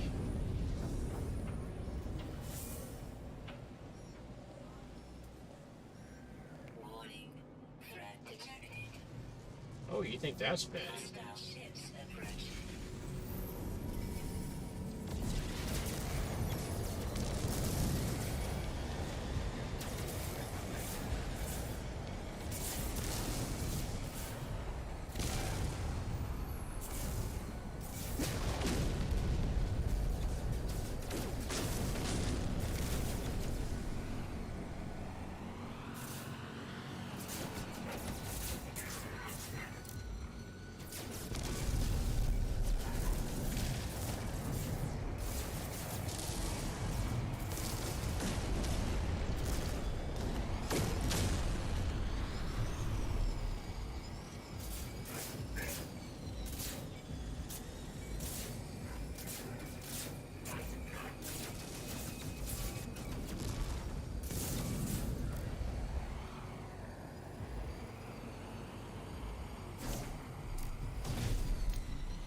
This is not what I wanted either.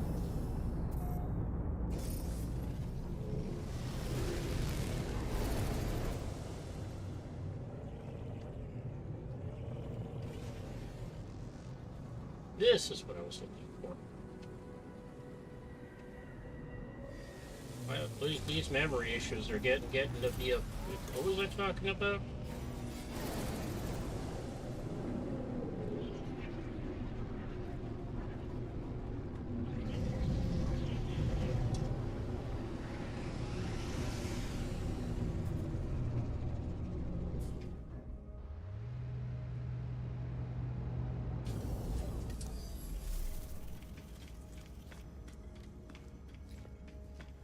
Alright.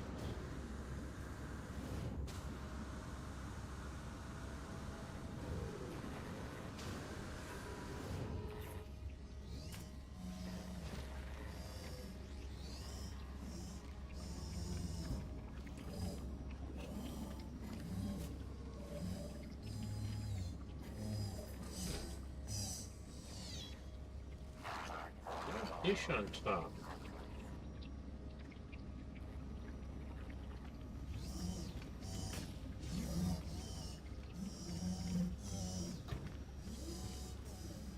It's always kind of concerned me that folks who don't want sentinels on board seem to have them right at hand. Alright. Get back to those two, but for now, let's go ahead and finish up picking up.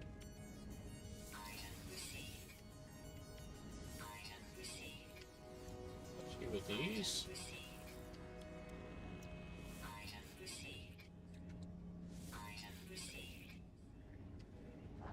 Those will come in handy later, don't need them now.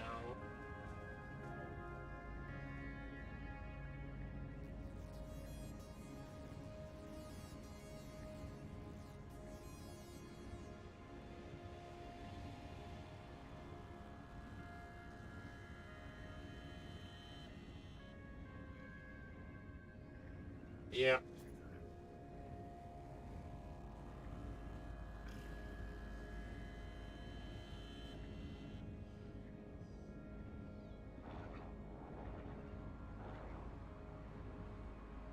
Ah. Let's go ahead and pick that up. That.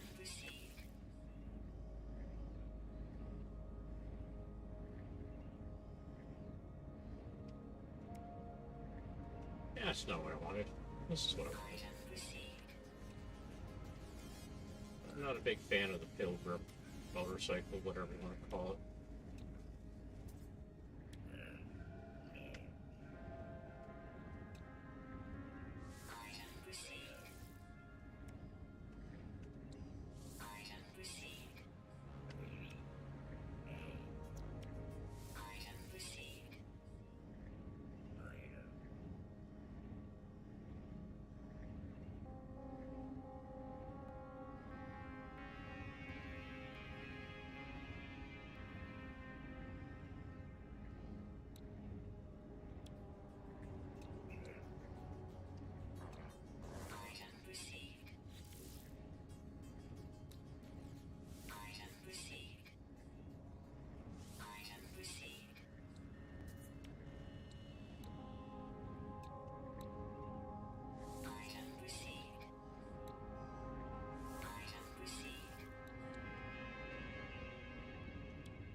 I guess that'll do.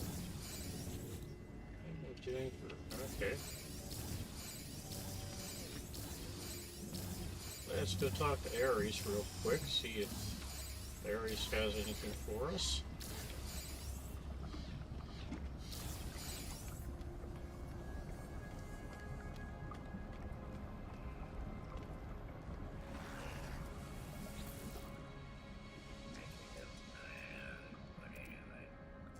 Ares, there appears to be glitches in your brain. What's going on?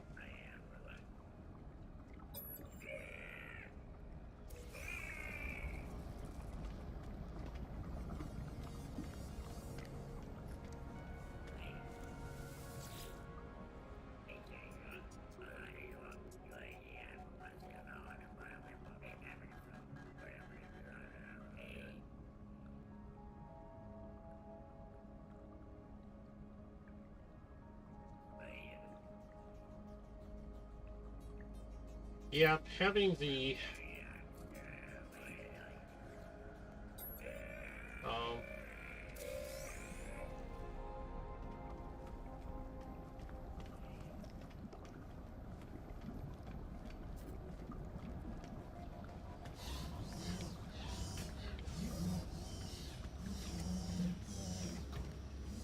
AI brain for the mech. It's kind of nice. And yeah, the mech. The biggest problem with the mech had always been that it took forever to turn.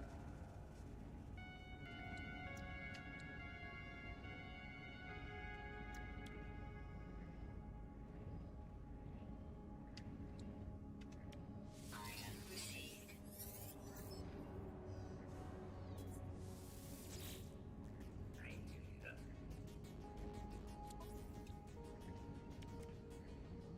I kind of like what I thought I was picking up when I picked up the Pilgrim, and when I ended up picking up the hovercraft.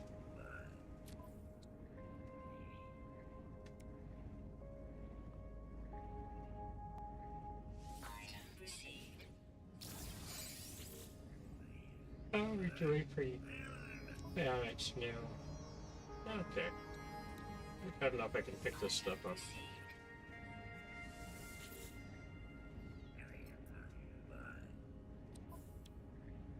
Well, it would do okay after you got it going, or once you got it going. But getting it going was a pain as well. Item received. Item received. Yep. Though I have to admit, him fighting seems to be about as useful as the Item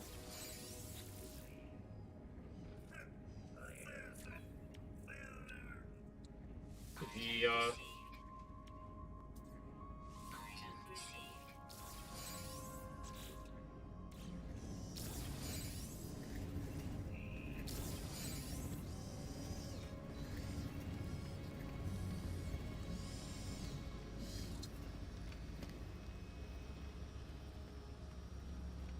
squadron has been.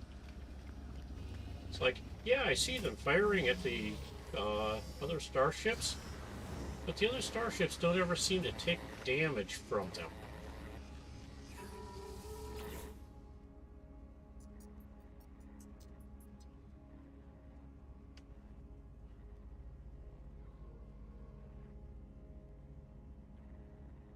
I think I'll hold off on that.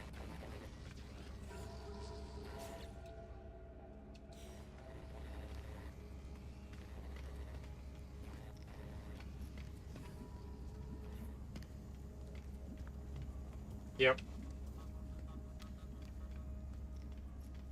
Fortunately, you could use one of the other exocraft. If you could find one of the other player sites where they had all of the exocraft, you could easily make use of any of the others.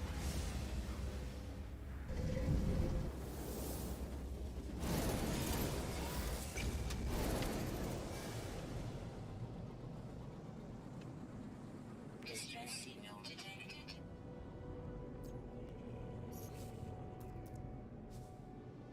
Hostile ships approaching.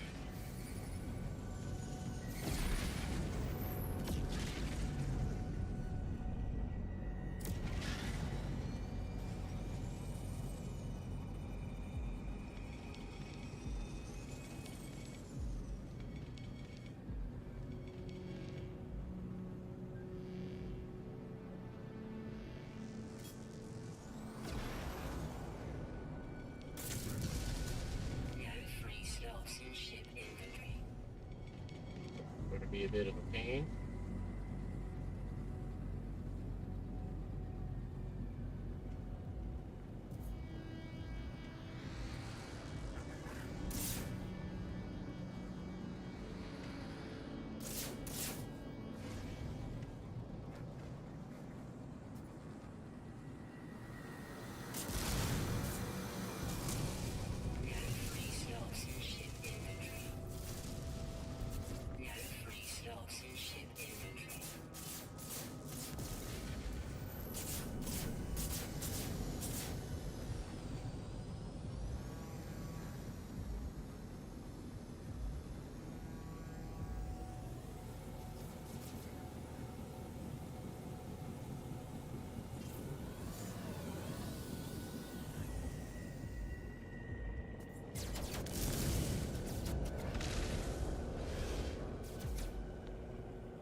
Yeah.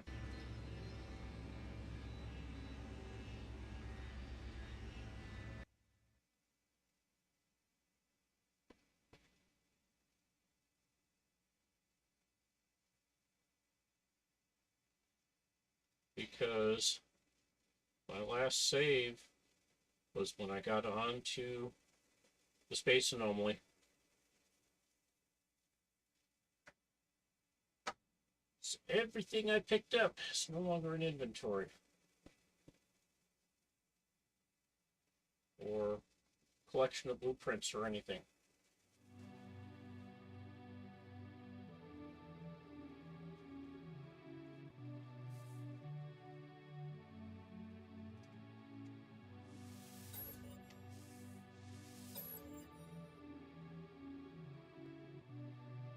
And no rewards for that battle or...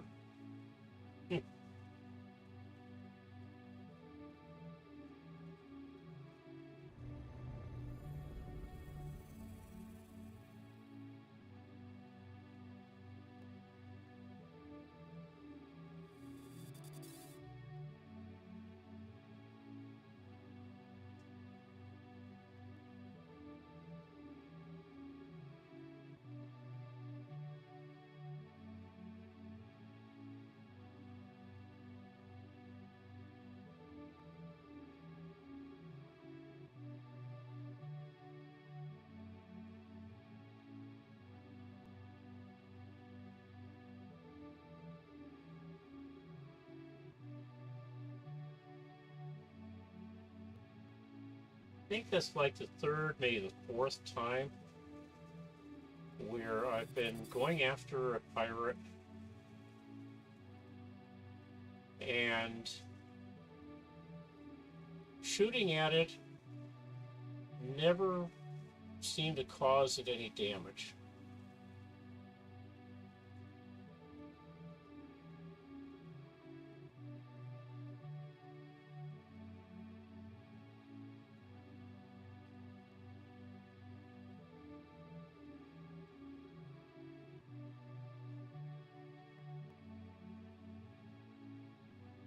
Yeah.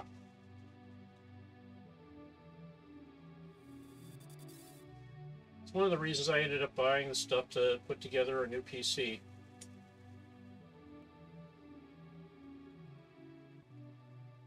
Don't know if I'll have that put together in time for this weekend.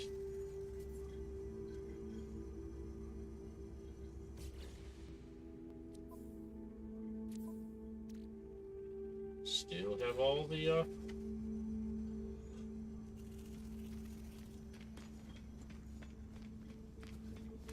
salvage data.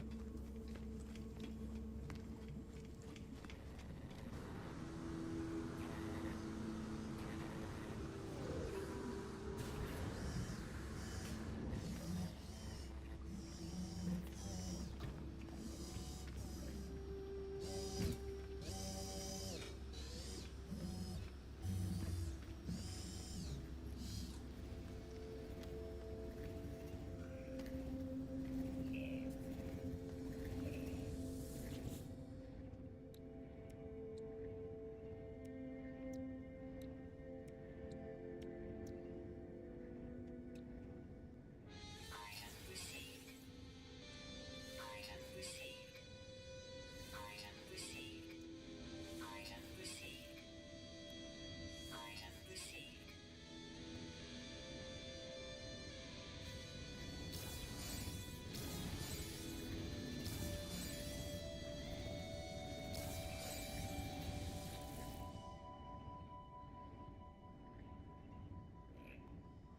But it does mean that I can reselect the exocraft that I'm looking at, that I'm interested in. No map. Item received. And the Minotaur. Item received.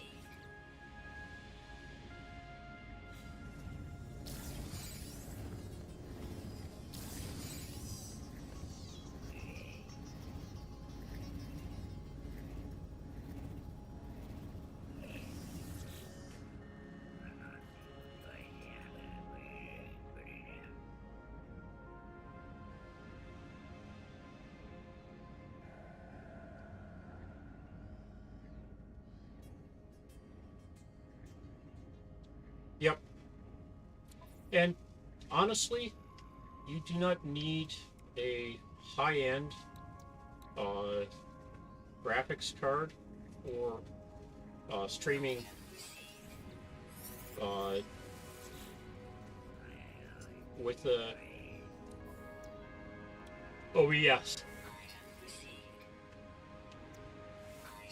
It's better than streaming from the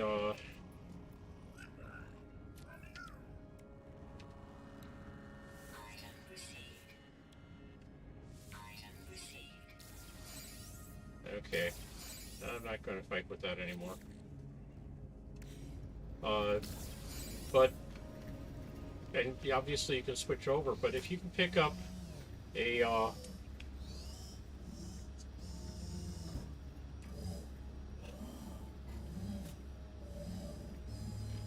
NVIDIA Quadro, it has the NVEC encoders on it, so you can do the encoding on that.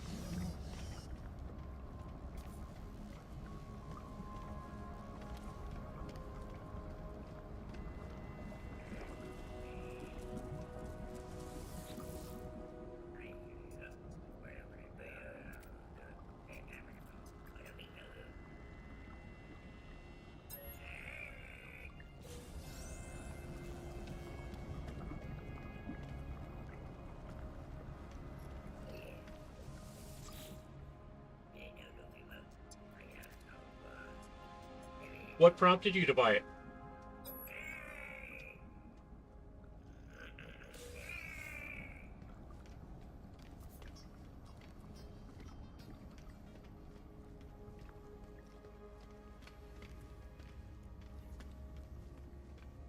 Do you remember?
Was it watching other people play on streams or videos? Was it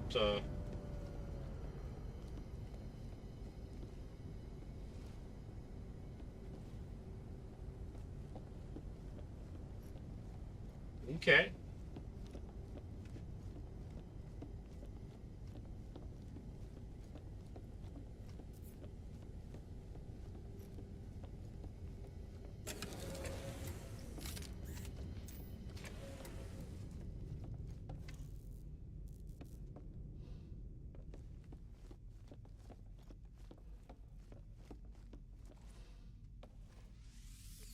Back. It's back. Yes, some units, some more units, some more units. Okay, so they had an expedition going on at the time.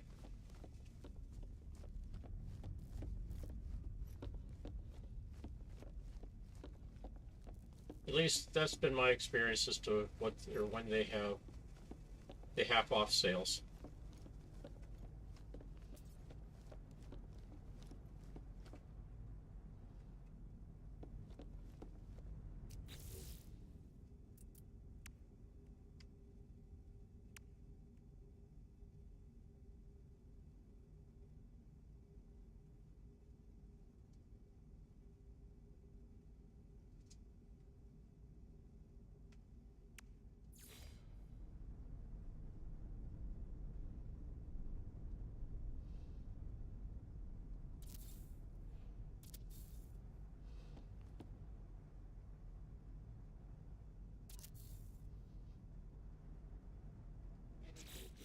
Right. That's probably a little close. Is Pure Ferrite available here? Is Pure Ferrite available? Okay. Speaking.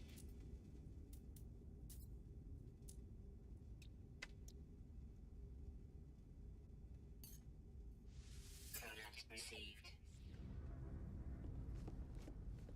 Speaking, the new challenge.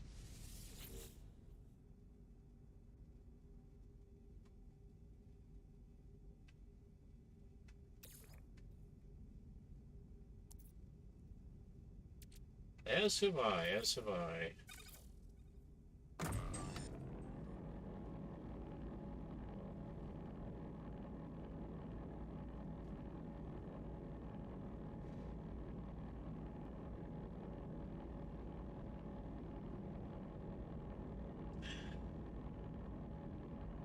I came in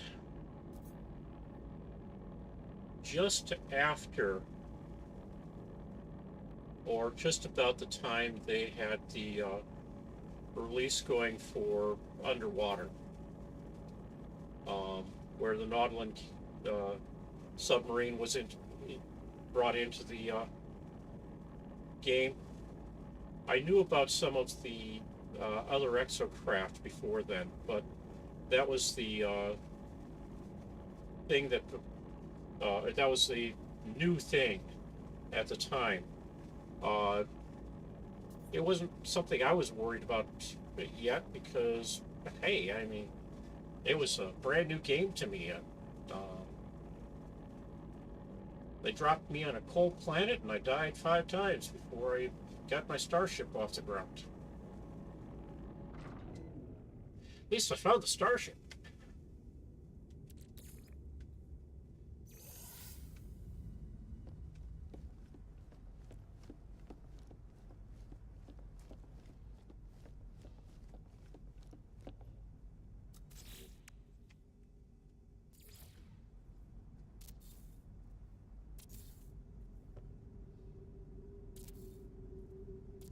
I wonder if I can actually throw things in that.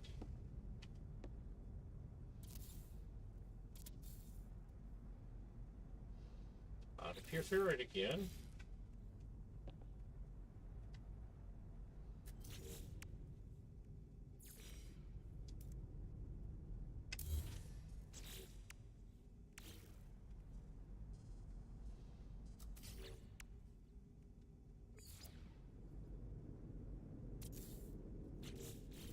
More Pure Ferrite, more Pure Ferrite.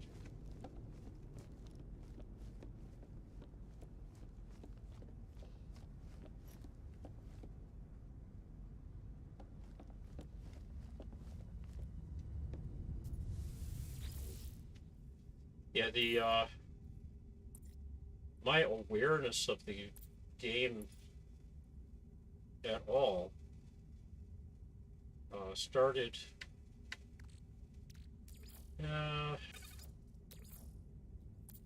when there was a awards ceremony going on that No Man's Sky was not at all involved in the game or in the awards.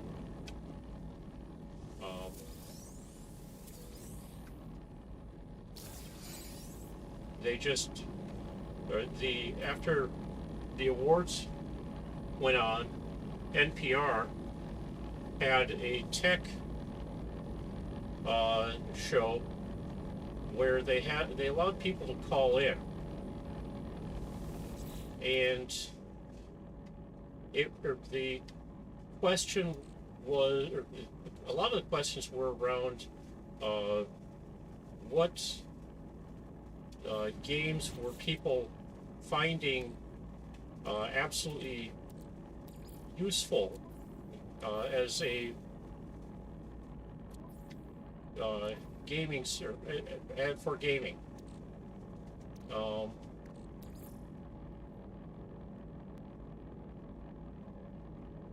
In the sense of these games were games that people were basically finding beneficial to just in the sense of being. Probably the biggest one for that was discussion with Spider-Man. But even beyond that, what I saw in the learned in the episode or in the show was all about No Man's Sky.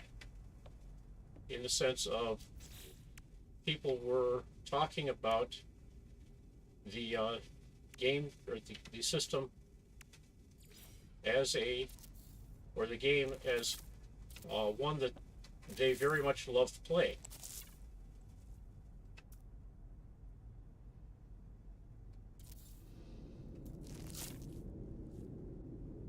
And I'm going to need some Star Bulb.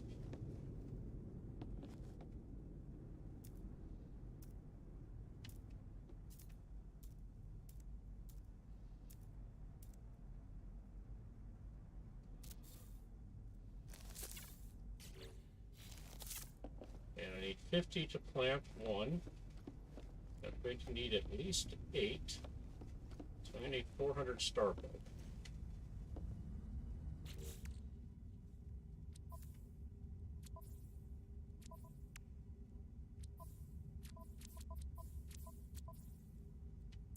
Not sure I've got enough paraffinium.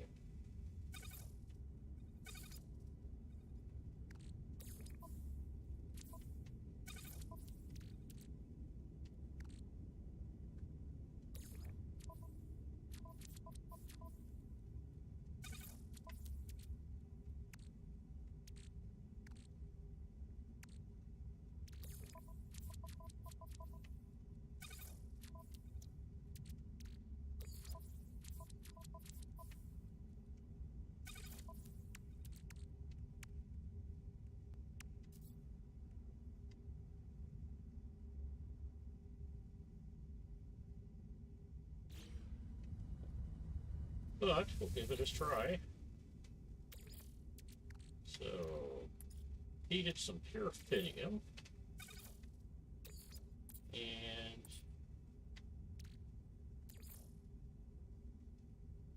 2 oxygen.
Yeah.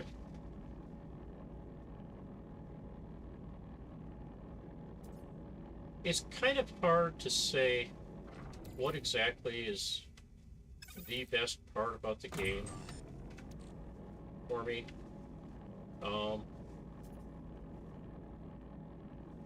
It's kind of along the lines of I like playing it and I can't really explain in depth why.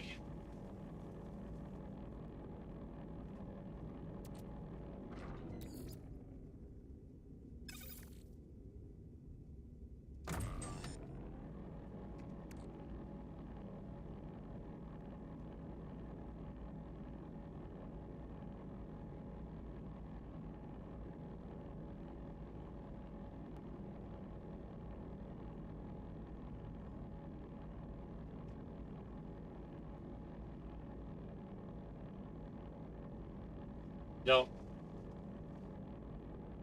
I think a lot of why it seems like players aren't very good at it. Has to do with the fact that I suspect a lot of gamers are looking for what's the end game, what's the final boss, and in all honesty, in No Man's Sky, you are the final boss. You do things to challenge yourself, not because others are holding or some mythical character is the boss that you have to take out. And I think that it says something about gaming that the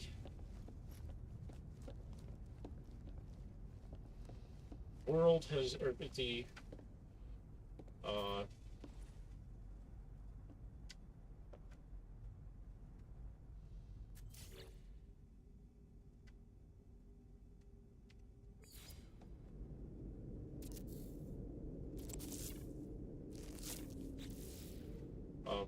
that players feel a need for there to be a final boss, or that's what they're looking to try to complete. And yeah, it's not what the game's about.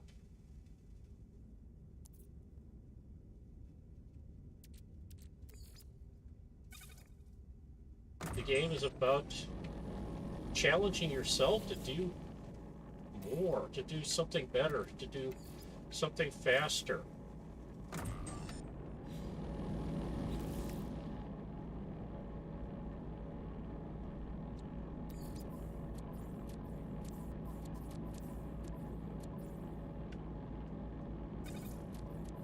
I think even calling it an open-ended game is a little short on what the game provides. It is open-ended, yes, but I think it's more of a I don't know how to say it.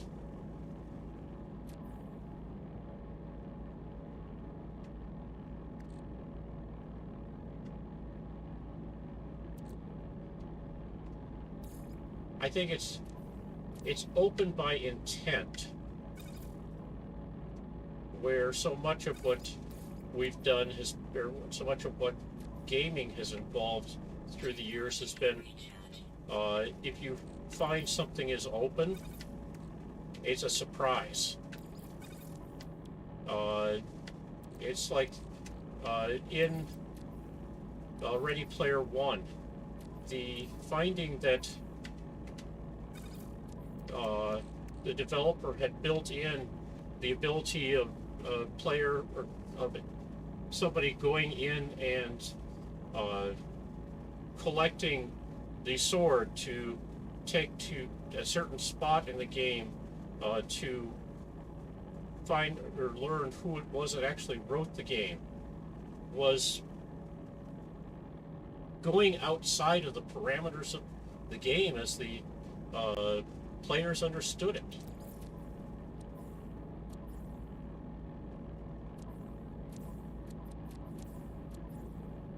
Understood the concept of even the game.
Yep.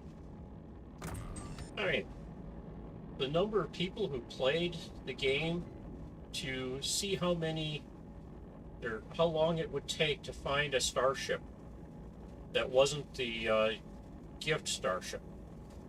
To find how long it would take to do that if you couldn't or if you weren't allowed to fix the scanner on your multi-tool.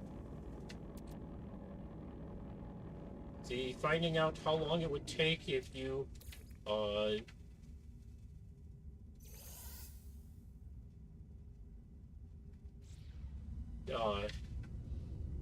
turned off your HUD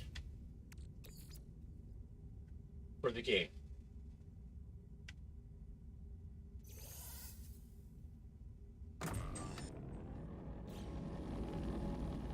Yeah. Well, for a long time, one of the extremely interesting, well, extremely unusual channels was a player who was streaming or sharing his videos of him literally just walking on the planet he was on.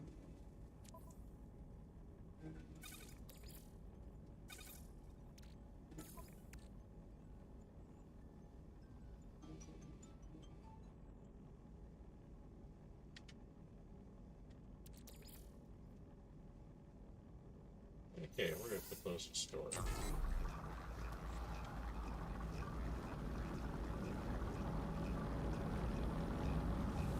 He would, his intent or his objective at the time was literally to just walk around the planet and share what he saw all along the way.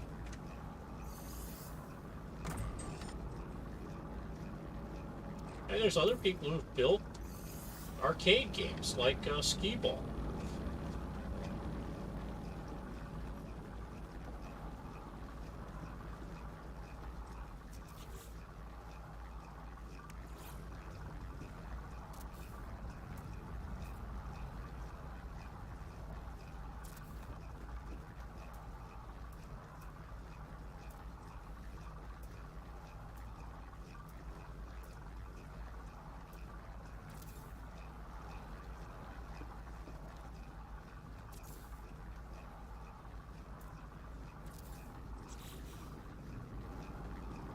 So it wasn't just that you could play a game in No Man's Sky.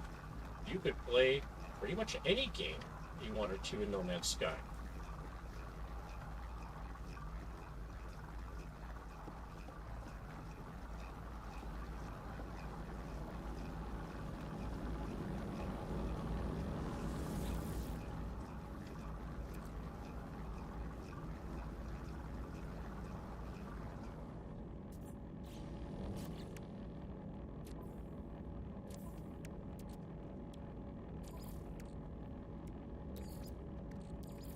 Technology recharge.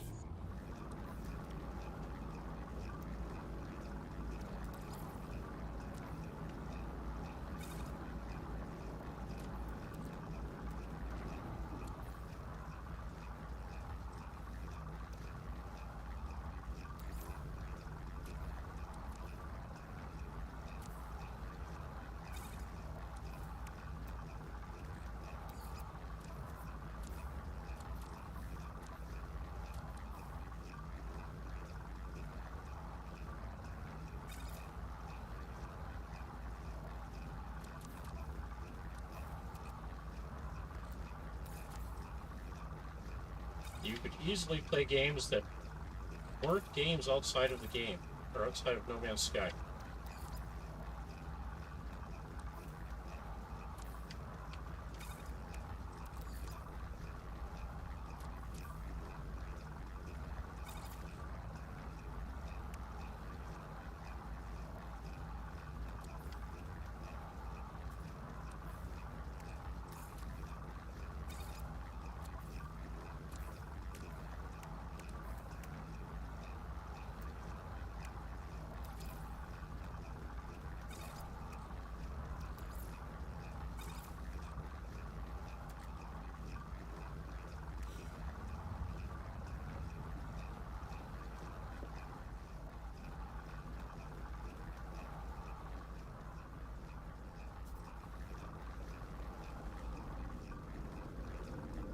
Yep.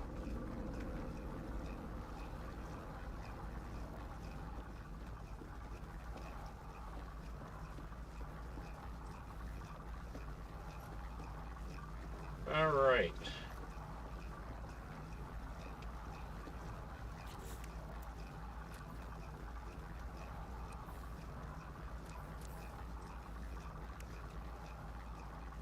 I could recharge that. I do not yet have any storm crystals.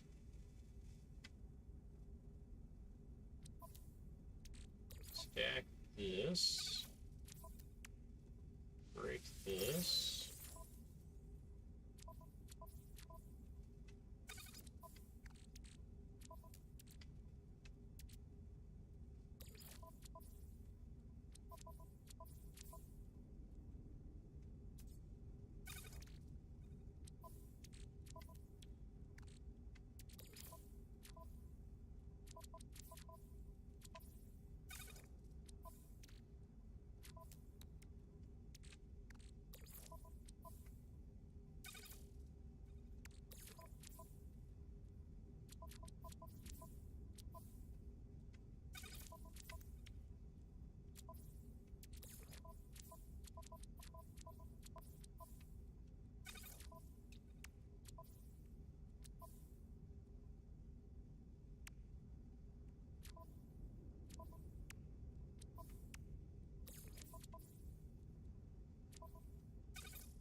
All right.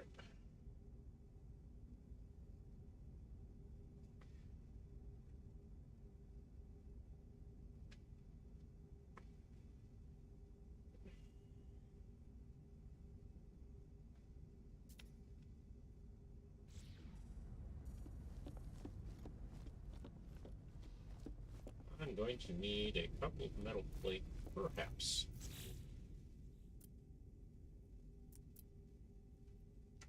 Let's see. Nope. And everything I need. This is just where I normally put one.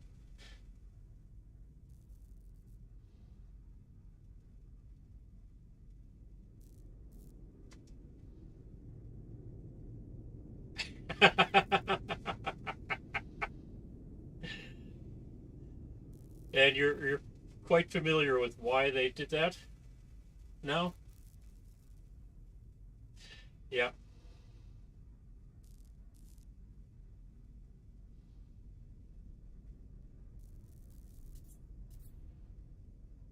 But yeah, it's one of the reasons why I've gone to playing with multiplayer turned off.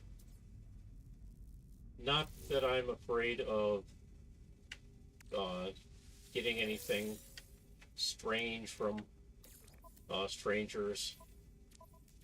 It's just more along the lines of not really interested in it or in that part of the game.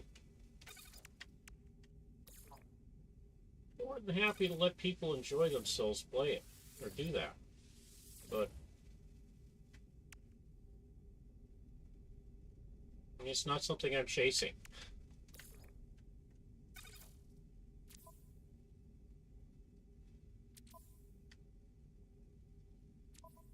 We're getting there. One more slot, or one more of these slots, and I can start moving resources in there that really need to be there, like these, because I can put 200 of each of them in there. Alright. I'm going to see if I can get a little bit of rest before I need to go to work.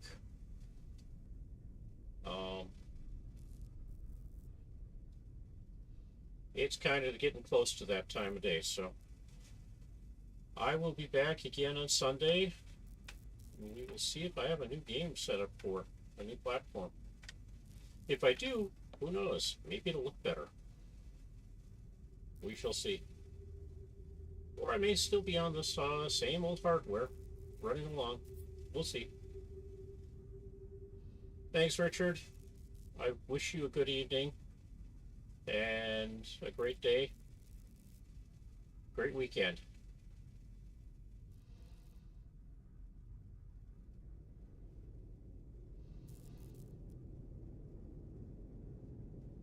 Yep.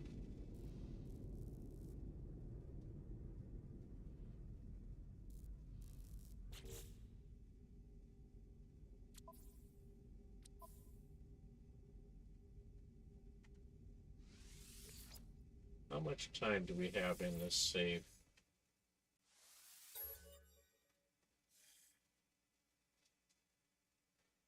$18 and 5 minutes. It's not bad for under 20 hours. Take care.